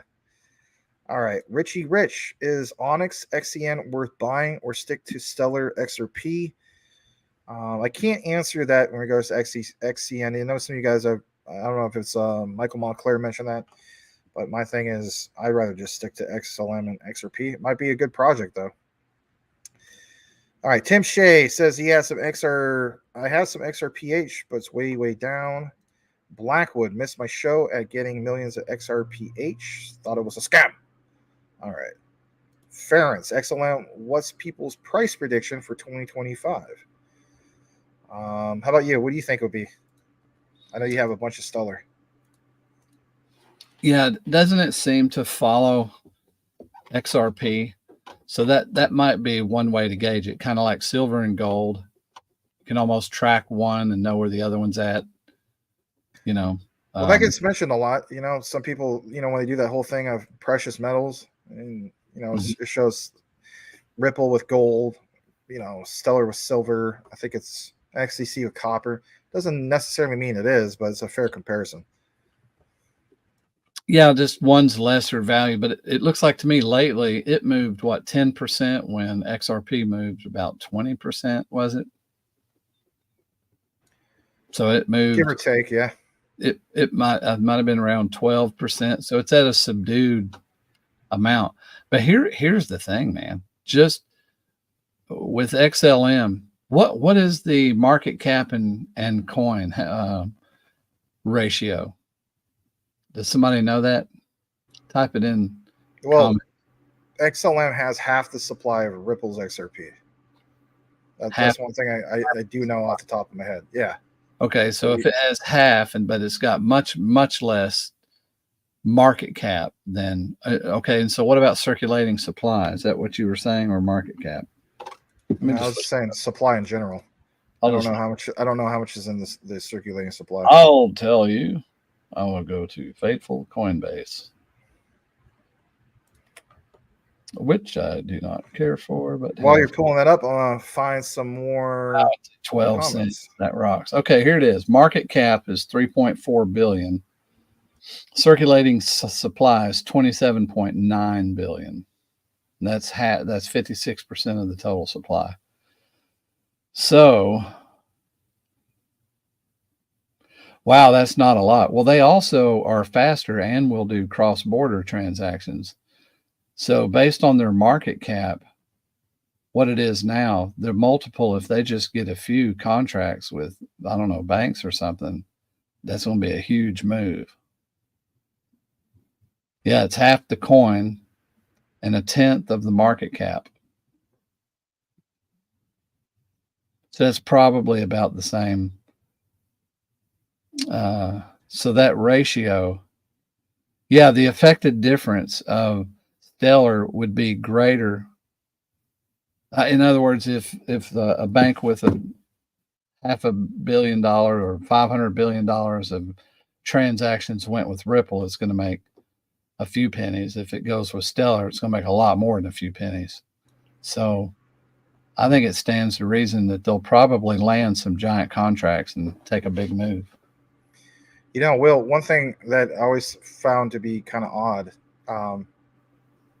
is a lot of people who own Ripple's XRP own Stellar's XLM, but there's a lot of people that own, for instance, start off with Stellar and then jump into XRP. It's kind of like something I've noticed. You get what I'm saying? Mm-hmm. Yeah. Anyway. Well, it has an attraction on it because it's a nonprofit organization, right? And yes, they're even targeting, the unbanked poor countries. They've also targeted, you can do transactions without an internet connection. They have radio cell phone technology that they're working on to be able to transfer money that way. Then just regular telephone, you can print your own ledger off. So you don't need a constant connection to use it. So all of that innovation, man, that at least there's a market that has somebody coming after them, right? That the unbanked and some of those, because nobody, those were kind of thrown away. So that attracts the benevolent. I think it's a good thing, man. Yeah. And somebody's going to, because of that good, people are attracted to goodness. They like that. So there'll be somebody that will be a decision maker that will want to do business with them, who handles a ton of money, because the cost's about the same and it's actually faster than XRP. So there's going to be somebody that's going to do that just because they're good, Right. I think. Anyway, what do y'all think? You think that sounds reasonable to me? Yeah. You ever see the movie Heavy Metal? A long time ago when I was a kid. That was one of the statements. One of the guys was like, sounds reasonable to me. Anyway, you'd have to know the scene. Yeah. We're going to read a few more comments. Will, I don't know how much time you got. I know it's like I'm gonna go ahead. Minutes after. It's 10:45. It's past my bedtime. Okay. Listen, I love you guys and all you people that send money. It's not it's humbling, but there's a thing that it does to you where I don't know how to explain it, where you feel a compassionate, thankful response that is also has a sense of to be worthy for your gift is when we're having fun and talking, has a conflict in it that feels like humility, not shame, but similar. I don't know how to describe how that feels, but I'm grateful. That's for sure. It means a lot because it means way more than the money. So I have to say thanks to all y'all. And I know Max feels the same way. I mean, this kind of thing sounds silly, but it really tries to stir the tear pot to spill over because it's just a sense of gratitude. I mean, everybody works hard for their money, and we're trying to get a break free, with these coins, to not have to worry about money anymore. And then, before that, to see some of y'all give it, I just really say thank you. I really mean it. That is just marvelous. And the meaning is far more intense than the amount. Just the idea, is intense. But I want to say thank you and good night. Y'all have a great night, Will. All right. Love you guys. And I pray the Lord bless you, keep you, shine his light upon you, and that all of your wealth will just grow in magnificent mounds. God is okay with you being rich. He made his own streets out of gold. So it's okay. It should be a guilt-free zone for us to prosper. So you guys be good. Have a great night, Will. All right, buddy. All right, we're going to read a few more comments. You know, for some people, you're kind of accustomed to how things go over here. We still have a bit of coverage to get into, and you know, it just kind of helps me out as well to chop it up later. But I'm going to read a few more. I want to welcome Selmo Fudd, who's in the house. Posted at 7:40, so about 8 minutes ago. Not too bad. Good to see you, Mr. Selmo Fudd. All right, we also have Blackwood. I think I welcomed you earlier, but let's see here. GS, welcome again, welcome again. And what's this? I answered both questions. That tells me it will love me way more. Interesting. Sun's spanking the Spurs right now. You know what's sad though, Cool Cat? What's sad is what's going on in the World Series. Last I checked, it was like 10-1, and it was like the end of the fourth. I'm gonna check it right now. God.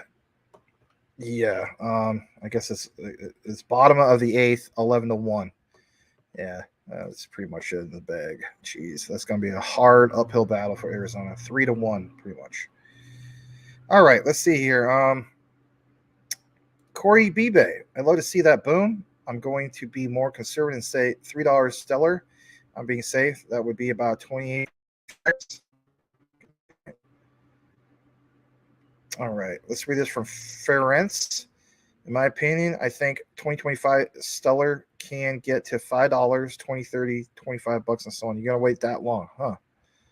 All right.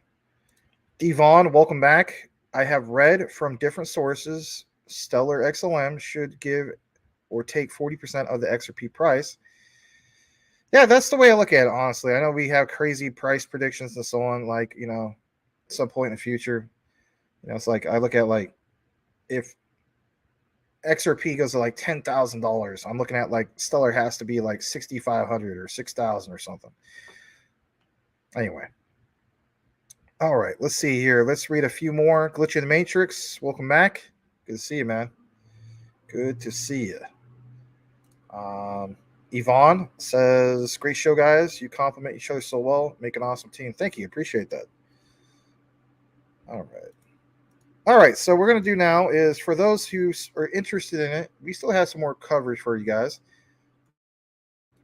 And I want to share this with you. It is, I think it's the Jasmy coverage, believe it or not.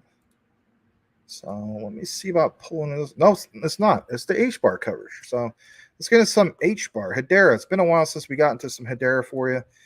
And here basically is, as soon as I pull up the right icon for it, I always say here it is, but it'll be here in just a second. So boom, let's pull that up. This one kind of looks like a Reese's peanut butter cup, don't it? Like a Hedera peanut butter cup. Anyway. So here it is. And this is new. And who doesn't want something new? Okay. I'm just going to be honest about that. Who does not want something new? So I thought I would pull this up and share it with you guys. And this comes from this person. His name is Ed. He's part of the developer relations for Hedera. All right. So this was shared about 10 hours ago, straight from Hedera. Says the best consensus algorithm, Hashgraph, just got better. A new approach called Optimize Other Parent Selection has been introduced to improve the selection of other parents for new events. Parents? No, we're not talking about your parents. But look what it says here. This optimization leads to faster consensus and improves throughput and latency. So once again, Hedera is killing it when it comes to not just scalability, but speed, security, you name it. Let's take you to what we have in regards to this. So there's more details about this, and they wrote a blog about it. I won't get into every single aspect about it, but higher throughput, lower latency. That's the bottom line. And what you also see here, it says, while high performance and scalability are already key attributes, like I literally just mentioned, Hedera Network, our team and community of contributors are consistently looking for new ways to optimize the network and usage in regards to continue rapid growth. And we want to see more and more rapid growth. We want to see more and more widespread adoption. There's been recent optimization efforts to implement at the core protocol. They have made substantial strides enhancing network efficiency, paving the way for sustained usage growth. Bottom line is this: entering into Web3, getting things going like a well-oiled machine. Huge thanks to everybody at Hedera, obviously, and so on. And they, of course, want us to learn more about what this is about. I want to learn more about this as well. So here is what they're talking about this streamlining consensus. I think I've blown this up, a good amount for you to see it. Just going to double check the settings. Yes, you do see it there. And basically speaking, Hedera Network is known for delivering high performance and scale for its applications built on the network. There's this whole thing of, constant innovation with Hedera, real world traffic load scenarios. I like this because this tells me that they understand more than probably the next guy when it comes to what if scenarios. We talk about these what if scenarios. And what I mean by that is when we talk about scalability, you have to have real world traffic load and oh crap scenarios. I have to have the same user experience as you and everybody else, right? Because if you don't do a simulation in regards to those scenarios, someday those scenarios will happen. And boy, you talk about volatility. If people see that Hedera wasn't able to scale, that would be a problem. They test this stuff out. So it's good to see this. Now, there's been some recent efforts by contributors that have geared towards increasing efficiency while also improving the system's tuning capabilities. This is good stuff. A little bit more about these efforts. It's optimization. It's basically fine-tuning the algorithms, specifically optimizing how nodes select events as other parents to ensure a more efficient hash graph is created during the consensus process. So when it comes to Hedera, hash graph is always referenced, right? We talk about the Gossip protocol. This is not even a blockchain. It's a distributed ledger technology, but we want to see a better hash graph. How so? Well, here's an example. Look what it says here.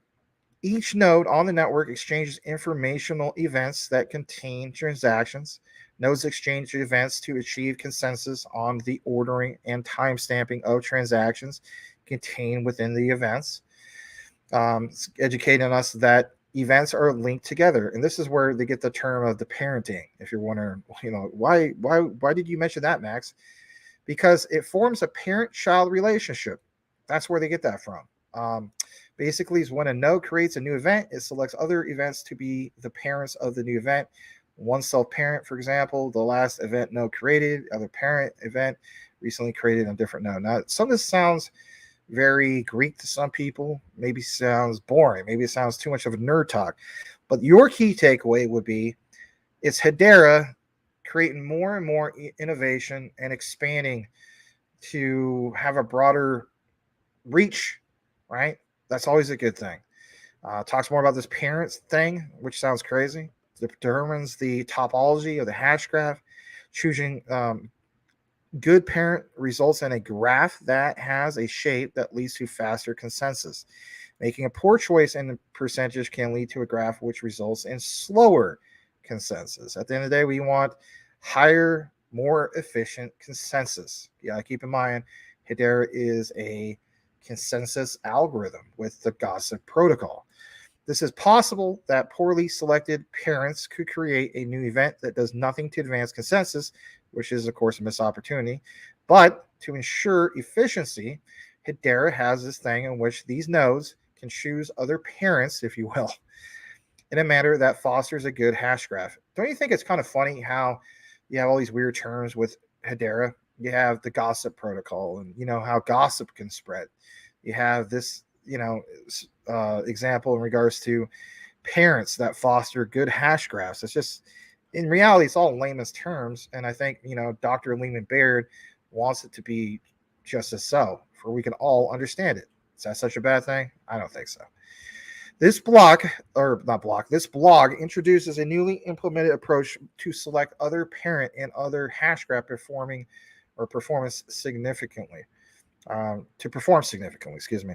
And basically, it's worth pointing out. I mean, some people may feel as though, you don't care about this, but I think you should care about it because you want to see examples of the expansion of scalability. So it gets into this. They talk about, for instance, in the early stages of development over at Hedera, you had a selection of what they call other parents and how it relied on random choices from global list of nodes. It was sufficient for the network's initial scale. But what about future scalability? Mr. Coolcat Crypto always talks about this. So, however, as the network expanded over time, this approach required refinement. Again, Hedera has been killing it when it comes to this. So, for one, we know that Algo and Hedera are, in my opinion, the greenest of the greens, if you will. But you do like the idea that they are preparing for the future by expanding on a very impressive, throughput that they already have with TPS and scalability and so on. They have optimized their algorithm that allows nodes to analyze the topological properties of various potential parents and rank their quality. While the specific details of how this works is outside the scope of this blog, right? Too technical for us, right? There's a detailed description of algorithm available, of course, on GitHub. I'm not going to get into that. That's all coding, but it's there for you if you want to nerd it out. Nevertheless, like I said, let's delve into this topic from a broader perspective. It's important to the concept to introduce this whole thing called tipset and how it's associated within the network. Tipset serves as a representation of the latest event that is known from every individual node within the network. So we can talk about some of this stuff, and we are for a bit. But again, if you looked at any example in regards to the hash graph or the gossip protocol, it looks very similar to what you see here. This is how gossip, to a sense, is spread, right, from top to bottom. Here's an example. The diagram above shows the tipset mapping for event 103. Where's event 103? Well, it's basically on this far left. Getting more into it, node A, 103 is in its own tipset. Well, let's pull that up. Event, 103. It says 101 shared directly known via event 103. So we follow over to 101. You see it's right next to that. For node C and D, 96 known event 100, 100 known event 101. And you can see how it's just kind of like the concept of Hedera, the gossip protocol. Gossip spreads. It says, with the introduction of tipset parameter mapping, other parent selection can be evaluated to see which choice of other parent yields a tipset that advances consensus the most when compared to previous snapshot tipsets. To illustrate this concept, consider event 107 as an example. I know this sounds kind of crazy, but it's going to get a little bit better here in a second. But see how this is much different from the original scaling solution? The bottom line is seeking out other nodes more quickly and efficiently compared to the original scaling solution of Hedera.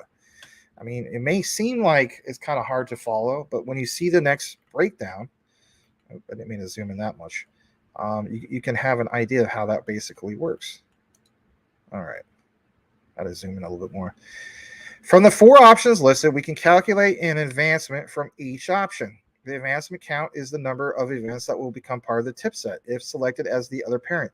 The count is starting after the tipset snapshot and includes the new event itself. Here are the results, if you want to look at them. All right. It's kind of hard to understand, but bottom line is this. When evaluated, there are 2 options with the highest advancement count. Options 1 and 4, if one of the choices is higher than the other, the chosen new event is created with the selected parent. In the event of a tie, as in the case of the algorithm, we randomly select the event from the 2 options. And basically simplified and so on. The results are this. When the other selection feature was integrated into release 41, it was then deployed onto the network. For example, September 20, 2023, upon analyzing the data, several favorable outcomes of this change became evident. Bottom line is this, right? It meant that you have more scalability and more throughput, and it simply makes more sense. All right. I might get into all of this because there's a lot to take in. I might get into the last part of this for a second. See, it gives you more examples. Bottom line is this: before release 41 was deployed, there was a significant variability, if I can pronounce that right, in the number of events generated by nodes across the course of the network. However, after the release of 41 on September 20, 2023, the event creation rates exhibits are consistent flatline pattern, largely uniform across nodes. This development presents an additional method for fine-tuning. I'm getting it back to, layman's terms, the network, ensuring it maintains steady and reliable performance as it adapts to the evolving demands of the network. In conclusion, let's read this for a second. Initial results indicate that optimizations have made substantial strides, enhancing efficiency, paving the way for sustained usage growth while upholding performance and latency standards. That's good. You want to see that. So, for one, this was really pretty impressive to begin with. And now this shows it's just even that much more impressive. All right. Before we wrap up the Hedera coverage of the night, I thought I would bring this to your attention. It was something that was mentioned a while ago that needs to be, I guess you could say, brought to you guys today. So we shared the whole thing in regards to Stellar, in regards to the Stellar Development Foundation. Again, Hedera kind of has their own thing. And this was reported on the 26th. It's called Gossip About Gossip, if you want to subscribe to it. On this particular episode, the regulated, compliant, and transparent ESG marketplace on Hedera, Capture It. This is where Mr. Dinyu says Jasmy is trying to get to where Hedera already is. I guess you could say that's a fair statement. But when you see terms about, these marketplaces, yeah, I guess you could say that makes sense. I'm into both, and they're both, in my top 5, 6, roughly. This is Capture It. I've gone ahead and fast forward to this particular spot. We're going to play roughly 6 to 7 minutes of this, give or take. And the bottom line is Zenobia Gottschalk, who always does these episodes, welcomes the Gossip About Gossip podcast James C. Rowe, who is the CEO and founder of Capture It, and the ESG asset validator, authenticator, and regulated exchange, bringing trust, compliance, and efficiency to the environment asset marketplace. That should be your key takeaway, because where do we go to this pathway forward when it comes to these specific marketplaces or green marketplaces? So I'm going to go ahead and play this. Thanks for being here, guys. Here we go. Yeah, so we've actually, we look at the buyer as the CFO of corporations. So that's who we target, that's who our client is that's buying.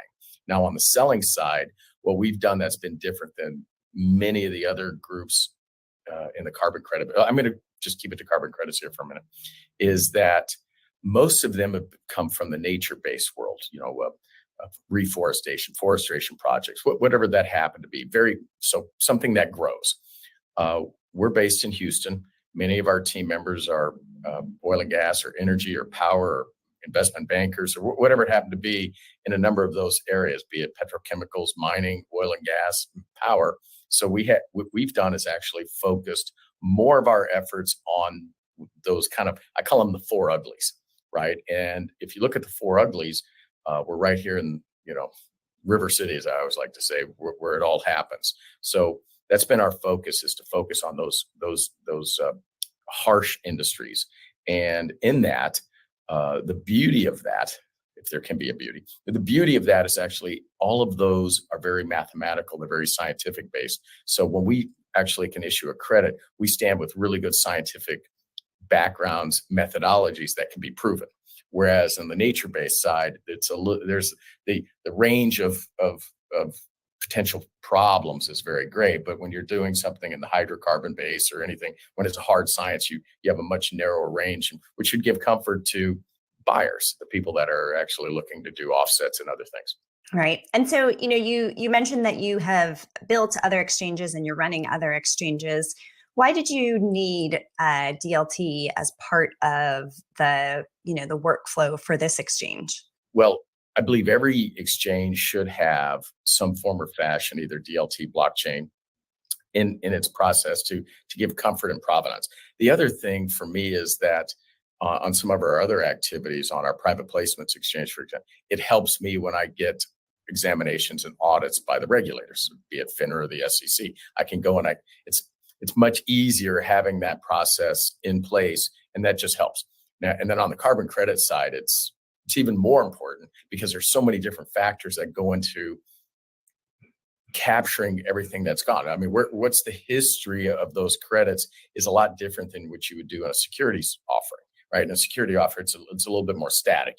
You know what's going on, and for nature-based, for example, you don't all the different things that go into a credit can be captured, and if you're capturing it on a DLT, it gives the buyer comfort that one is that there's a provenance, it's been tracked, they can audit it, they can do all the kinds of things. It's a sense of comfort. It's a transparency issue, and I think it's even more important in the environmental asset side, carbon credits, et cetera, than it is on the security side. I've more than doubled my. All right, so I thought I'd just show you guys that just for a brief bit in regards to this whole thing, in regards to Capturant. And if anything, I will pull this up for you guys in regards to Capturant. All right, let's pull their site up for a second. And here it is. And let's see here. It's a global integrated environmental asset. And I'm going to come out of the frame, or come back into the frame. Validator, authenticator, registry, regulated exchange. Again, regulated exchange. That should be some of your key takeaways, like he was talking about in this particular interview from Gossip. Was it Gossip on Gossip? Capturant is a global environmental asset validator, authenticator, registry, exchange operating on regulated private sector model, utilizing DLT and warranty coverage. A bit more about them. Capturant team consists of financially regulated and highly experienced staff fluent in securities, banking, custody, valuation, commodities, digitalization. So all these key things, when we get to the part of like, hey, do we have proper, regulations here in the United States and abroad? Well, it seems as though Capturant is something that you would want to embrace your particular technology. I think it's a big deal for Hbar. This last part, Capturant's business model, they leverage DLT. So if anything, they're leveraging what? Hbar, okay? And warranty coverage to greatly enhance the trust, transparency, quality tracking, distribution, retirement, risk management of environmental assets and ESG instruments. They process, compliance expertise, provides exactly the level of trust, transparency, investors, buyers, everything they need in regards to the ESG sector and asset class. It's nice to see them be interviewed. Let's just be honest, be interviewed on Gossip about Gossip. All right, let me know what you guys think in regards to some of this. The last bit of coverage we'll have for the night is going to be some Jasmy. It's not super long, but it's some key things from Mr. Neo X Tricks that we'll definitely share with you guys tonight before we wrap things up. All right, let's kick it into the comments. I think on the other screen, we're going to welcome Jax. He says, Solol is XRP Jasmy for the Caspa. Thank you for being here. And then over here on Maximus Crypto, let's welcome a few of you guys. I think we're going to welcome Tia. T-Lens, good to see you. All right. Let's see what was the last comment. Where are we at? All right. Corey Bibe, Jasmy had a nice little move this week. Yeah, that was up to like 22% on the last week. All right, Ference, it's all about market share. Crypto is only 5% of the world money that's in it. Imagine when 30% of the world's money comes into blockchain. Yep, that's a good point. That's where the numbers can and will get crazy. Dang it. Now I want a peanut butter cup. Yeah, I could relate to you on that. I wish I had some. All right. OG Crypto, Mr. Gangsta. bedtime for him as well. Take care, everybody. Yes, take care, Mr. OG Crypto.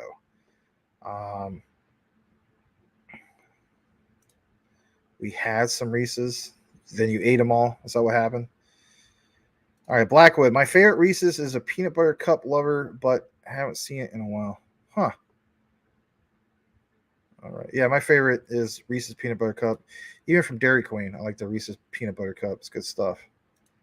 Anyway. And definitely not the scam. That's good, funny. That's good stuff, man. Ference, great discussion, guys. Prayers to all of us winning. Thank you very much, man. Hope to see more of you, Mr. Ference. Boom. All right. ETF taggy at 7:59. Okay. 14 minutes ago. All right. Let's try to pull that up for Mr. Elon Musk. ETF taggy, he says. All right. ETF tag.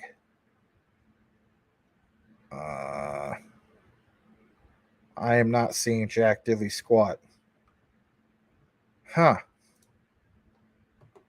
Weird. All right, let's try again. ETF tag. 17 minutes ago. Oh, okay, I'm not tagged in it, but that's all right. We'll go ahead and retweet this. I see it now. All right, let's give some sideline reporting from the one and only Crypto Mike. Let's pull this up. And we'll talk about this before we get into the Jasmy coverage of the night. So this comes from Crypto Mike. He states, Invesco Galaxy Spot Bitcoin ETF joins BlackRock on DTCC site. Look who's on that list. It's BSV. Really? That's worth pointing out. Let's see what's going on with that. If anything, maybe we can pull up a logo. All right, let's see. Let's get into that. All right, so this actually comes from Cointelegraph, and let's pull this up. So Invesco Galaxy Spot Bitcoin ETF joins BlackRock on the course of the DTCC site. And Invesco Galaxy now appears on the clearinghouse site, but doesn't indicate an impending approval. Huh. Wonder what could be here for us. The ticker for Invesco and Galaxy Spot Bitcoin BTC Exchange Traded Fund ETF is BTCO. They appeared on the Depository Trust and Clearing Corporation's DTCC website, marking a step forward in the application process for the two asset managers. Interesting. There it is. I blew that up for you guys just a little bit more if you could see that. Okay. Interesting. It says that this ETF has been added to the list sometime in the last 6 days as the web archiver way back time machine. You know, we've seen a lot of content creators always reference that, especially Crypto Hulk. Shows no listing under the ticker BTCO was present on October 25th. A ticker added that the list of ETF products, quote unquote, on the DTCC site is not a guarantee of future approval for that product. A DTCC spokesperson said it is a standard practice for the DTCC to add securities to the NSCC security eligibility file in preparation for the launch of a new ETF. To the market. Appearing on the list is not indicative of an outcome for any outstanding regulatory or other approval process. All right, a little bit more about this. The application for the joint spot Bitcoin ETF managed by global investment firm Invesco and crypto asset fund Galaxy Digital was reactivated, of course, on June 21st. And now Invesco has reactivated their 19B4 for their spot ETF.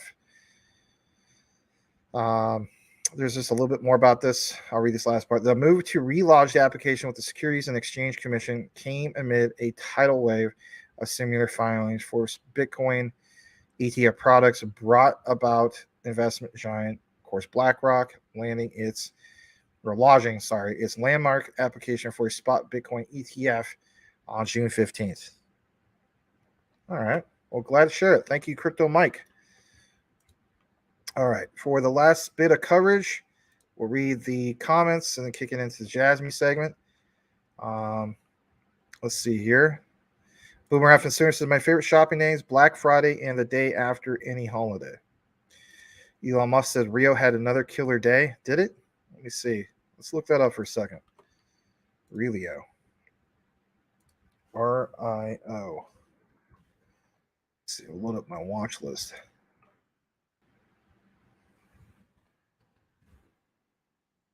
Yeah, I did pretty well today. Let's load this up. All right. Relio, yes. 8.79%. That's not bad. And up about 24% or so on the week. Interesting. All right. Let's take out that branding. All right. Let's read a few more comments. We got Corey Bibe. Honestly, I would be ecstatic if Jasmy hits 25 cents. I will go ape-ish. Yeah, no kidding, man. Yeah, same here. Tia, 2 hours late. Hello, everybody. No, it's all good. It's all good. I mean, you're here is the point. Thank you for being here. Boomer After Sooner. I remember when Black Friday used to be real fun with good sales. Last couple of years been kind of sucky, huh? Oh, interesting. Corey Bibe, trust me, I want Jasmy to go to dollar, but I am profiting along the way. That's very interesting, Corey, especially in that voice. All right. I need to figure an exit strategy for all my holdings. Yeah, good idea. Yeah, good idea. Yeah, exactly. Corey Bibe, if Jasmy 10x from today's price, we would be at 3 cents. I consider taking my initial investment money out somewhere and see where the house money takes you. Huh, interesting. Thank you for that, Corey. Tia says at this point she'd be happy to see her initial investment again. I'm sorry.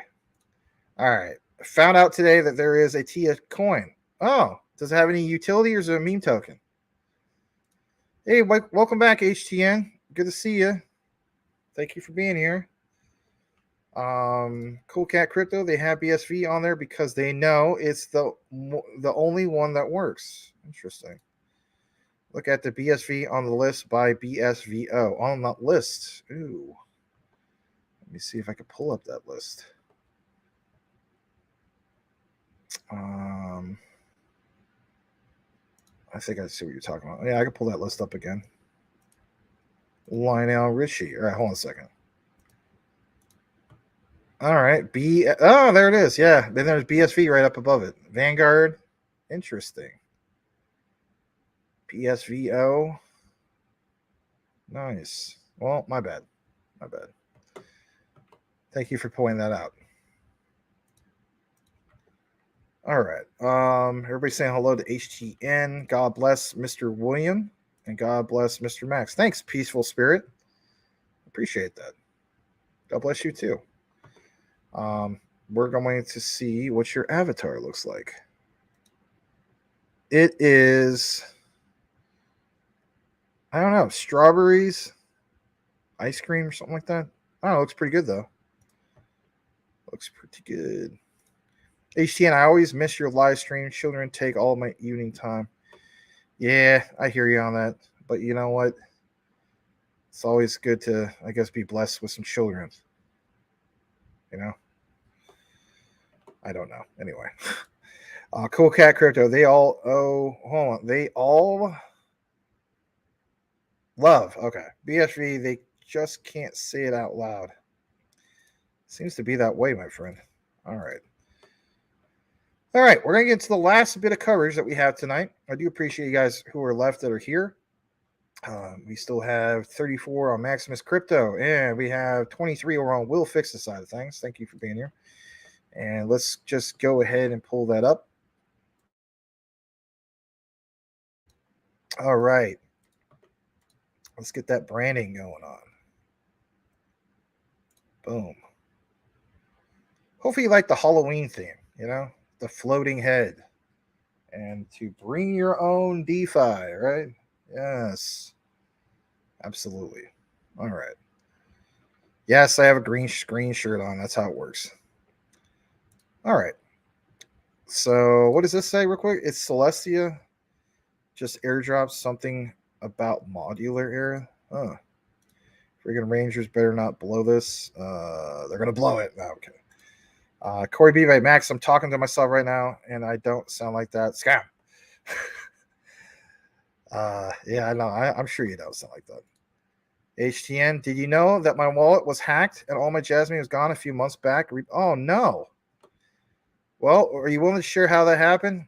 Did you do it through, like, for instance, MetaMask? You left a plugin, like, still there? That's horrible. I'm so sorry. For real. I don't like hearing that. Cody Core, have a great night, man. We had waited a few months for this. Yes. All right, let's get into it. And again, so sorry to hear about that from HTN. But I will state this: if any of you guys are using like MetaMask or anything like that, and you're using like a plugin on the web-based version, or the desktop version, always make sure you disconnect it. You don't want to leave it plugged in. You can get hacked really easy on that. All right, let's see here. Let's pull it up. You don't know? I'll never use Trust Wallet again. I was super careful. Oh, God. That is horrible. Yeah, Trust Wallet. It doesn't sound too trustful now, does it? No.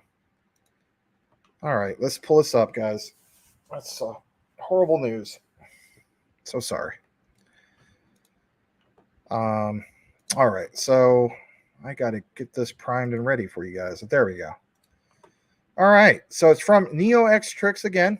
I always love sharing his content because he does a good job with the coverage. He finds some of the nitty gritty for us. So Neo wants to point out some key things there. And I shared this with Will Fix earlier, and he was pretty impressed with it. But look at this for yourself. All areas of industry where Jasmy is applied, he strongly believes that Jasmy is already in use everywhere in Japan. Wow.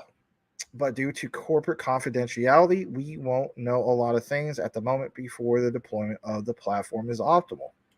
Very true. There's still things like NDAs and so on. Now, when you go here, it comes from a place called Next Tech Week, exhibition category. All right. Token economy, traceability, information, asset management, NFTs, Web3, other blockchain related services. But look what's highlighted in red.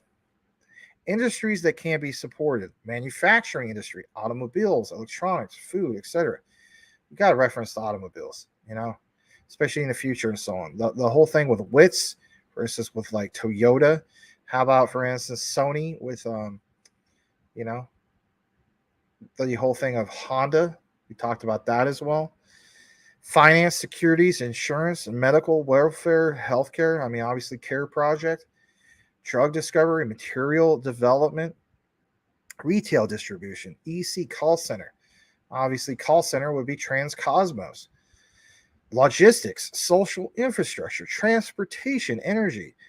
Remember how we talked about the whole thing of, that the DD pairing, data democratization pairing with Jasmy. We also talked about, for instance, Japanese yen denominated stablecoins and those pairings as well, and how that's going to contribute towards transportation and the whole concept of Society 5.0, the smart cities and so on. IT security, educational research institutions. We know that Kazumasa Sato, especially when it comes with the whole thing of the Giga School concept. Remember, we did about 2 or 3 videos on that. You're always welcome to watch some of that. Local government / government offices. Yeah.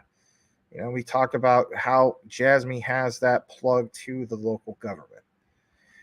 So the products and services: Jasmy Secure PC, Sagan, Tosu, Fan Token, on and on, right? Getting more into this, I want to share some more. Here's this. And let's talk about this for a second. I'll blow this up in a bit, but I want to share this part. We always talk about budget when it comes to Jasmy and how significant that is.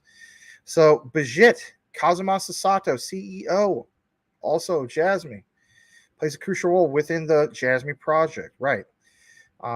States that, this is going to establish partnerships with other IoT companies it already has. But this one, we're going to get into Pixel. What is that all about? Well, we're going to jump into this because Kunitake Ando is chairman, of course, obviously of Jasmy, but he occupies a director position with another affiliated company. And basically speaking, this once again demonstrates his considerable influence, basically since 2016. This team has gradually progressed through various companies, bringing their visions to life without taking shortcuts. So who is Pixel? Why am I bringing it to your attention?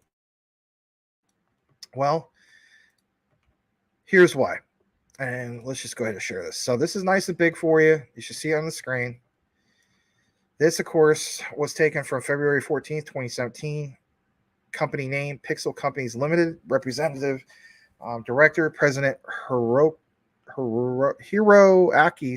Yoshida. All right. It says notice regarding, business alliance with Budget. Okay, here's that reference. At the board of directors meeting held today, at least back in February 2017, the company announced that Budget Representative Director, Chairman James Sukat Hbar, Representative Director and President Kazumasa Sato of Jasmy, herein referred to as Budget Co., have decided to enter into a business partnership agreement. They have concluded the business partnership then, and they would like to inform you, all of us, as follows. Here's what was originally reported. Purpose and details of this business. Alliance Budget, based in Bangladesh, conducts offshore system development and on-site development station at customer companies. Since its founding, the company has many years of experience and track record as global IT company, provides, quote, Japanese quality services. Quality services. I want you to think about that for a second. Cultivated through projects with many domestic companies. In particular, they have many years of development experience on mobile platforms, such as Android and iOS. And we have a wealth of experience in enterprise development, specializing in clients in Japan, Europe, you name it, right? Going more into this about Android and even iOS, talks about Area 2, the application software development, PCs, smartphones. Area 3, for instance, functional design. The company's founder, chairman, J.M. Shukat Hbar, is a major mass retailer. Mr. Kazumasa Sato, president, representative director, has a background as a chief buyer and has previously served as a president, of course, with Sony Style. We know that. But it talks about all this, that in addition to all of the nice key highlights, that Ando has served as a representative director and president of Sony Corporation, and that the company's board members have a variety of management, know-how, extensive connections. Don't ever forget about some of those extensive connections, even when you're in face of doubt when it comes to whether this asset is doing well or is having a bad day. Look at this for a second. They have this thing in regards to, GAAS FETs, ultra low noise FET lineup used in low noise block converters for satellite broadcasting antennas. Now, why am I bringing that up? If you remember a while back, me and Mr. Menalagwar, we shared another particular company and why we felt that that was big because of DC microgrid and all that with Mr. Tadashi Morita. Again, I reference all of this because I want you to understand I don't just show you some things to make it a nothing burger. This is big in my opinion because it does share with you that Jasmy, for one, wants to get to some of these, to these some of these goals of these bigger things that they're trying to accomplish, but also shows to you that it's not just some what if. You have to jump back a few years, even to 2017, and see an actual letter that references some of the things about satellites and so on. So I don't know if you guys remember some of that coverage. I don't even remember if it's on this new channel. It might be from the old, but we did talk about that, and it was a big deal. So there's that. Let's get more into this for a second. So Chuo Denshi, they develop and manufacture semiconductor products for wireless communications. They have a track record of adoption by manufacturers, global share of approximately 30%, develop systems for financial institutions. I mean, does that not sound bullish to you? And uses patent pending electronic ceiling tech, Afroco, funny name, which develops smart meters, is included in what? The IoT business. I'm telling you flat out, when you look more into Jasmy and their connections, you become amazed with all of their connections because of key players that have those connections, obviously. I want to show you just a little bit more about this. Of course, translated by Google. Thank you to NeoX Tricks for this. This is the key part for you guys. I mean, the satellite thing sounded really, really impressive. Through this business alliance, we will jointly develop systems and products in the IoT business area for our group, or of our group. We hope that this will lead to expansion of our group's IoT business domain and the scale of our IoT business. So they realize that they don't just, be the only ones to get this done. They want to expand through other key partnerships with what they got going on with Jasmy, for instance. Who's their plug? Who's their connect? It's definitely Kunitake Ando. In addition, as stated, look at this quote. Notice regarding appointment of director of subsidiary. Again, guys, Jasmy always stands out with its subsidiary connections, hence WITS, hence some of these other ones, right? Because we know that these subsidiaries of Toyota, for instance, are big deals. Bajit, Mr. Kunitake Ando, a director, has been appointed as an outside director of Chuo Denshi Kogyo, a subsidiary of the company, a subsidiary, once again, of another company. That's a big deal. During a semi-technical team that is well-versed in mechanical and electronical characteristics, I want you to think about that for a second, because that well-versed team in regards to engineering, mechanical, all that, who stands out? Tadashi Morita, who's the own boy, Odenshi Kogyo Co. By combining conductor design and manufacturing know-how with Bajit's embedded software tech, we will continue to expand IoT business area of our group. Right. Through who? Obviously Bajit. And Bajit, this is literally saying, for all the naysayers, just real quick, that say, no, they're going to contain it all with their own teams. This confirms that that's not the case. This confirms, in my opinion, of that expansion to other IoT groups. And it even says it. Plain as day. I'll come out of the frame for a second, just in case you can't see this. I want you to see this. Look what it says. Guys, look at it. I'm going to try to blow it up a little bit more. Maybe I can. Oh, man. Yeah. Look at the right here. Third or second line, guys. I know you see it now. We hope that this will lead to the expansion of our group's IoT business domain and the scale of our IoT business. And people complaining about Jasmy going from a V1 to a V2 for scalability. Give me a break. Let's get more into the bottom part about this. Talks about Kunitake Ando. Talks about how he's appointed outside director. Semi-technical team, well-versed, mechanical. We talked about that. Continue to expand the IoT business area of our group. Furthermore, the company recognizes that this business is one of the growth businesses of the group and has no intention of collaborating with Bajit in the future. That doesn't sound good, but, think about how it's worded here. We will continue to expand. Furthermore, the company recognizes that this business is one of the growth businesses of the group. Oh, I see what it's saying. My bad. We intend to work on the growth of this business with a view of forming a capital business alliance. My bad. Low noise gas GASFET ultra low noise transistor using, I can't even pronounce that right now. But the bottom line is this: joint development of IoT related systems, joint development of IoT related products, sharing human resources. That's the bottom line, right? And this expansion of IoT, plain as day, absolutely plain as day. And then this last part, sorry, I keep saying this is the last part: Android, iPhone embedded software, enterprise web application development, and then constant references to Ondo, Bajit, all this stuff. I just read that last part wrong. Sorry about that. Yeah. Expansion of group's IoT business domain. I mean, it's just plain as day right there for you. I don't know how else to explain it other than just to say it like that. I mean, there you go.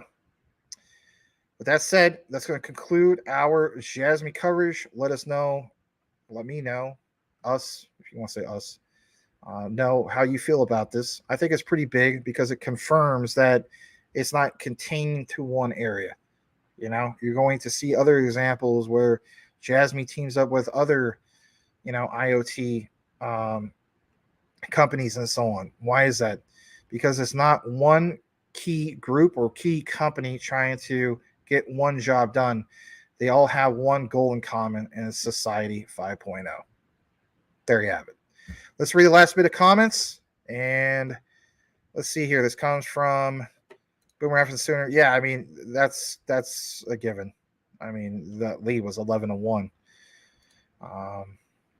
All right. Show me the money for marketing strategies. And let's see here. Let's read a couple more. Can you talk about DAG constellations? I could talk about that at some point. We're going to wrap it up. It's already 2 hours and 37 minutes of the show. All right. Let's see here. Let's read this. Uphold gave away 20,000 XRP today. Nice bag. Awesome. That's really cool. All right. So we're going to wrap it up, guys. Thank you so much for showing up here tonight, and I really do appreciate you guys. Smash that like on your way out, and we'll get you guys some more content out from either Will Fix or my side of things or both.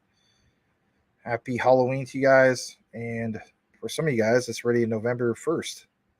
So have a great night, everybody. Sayonara from the Rice Crop Consortium. Bye-bye.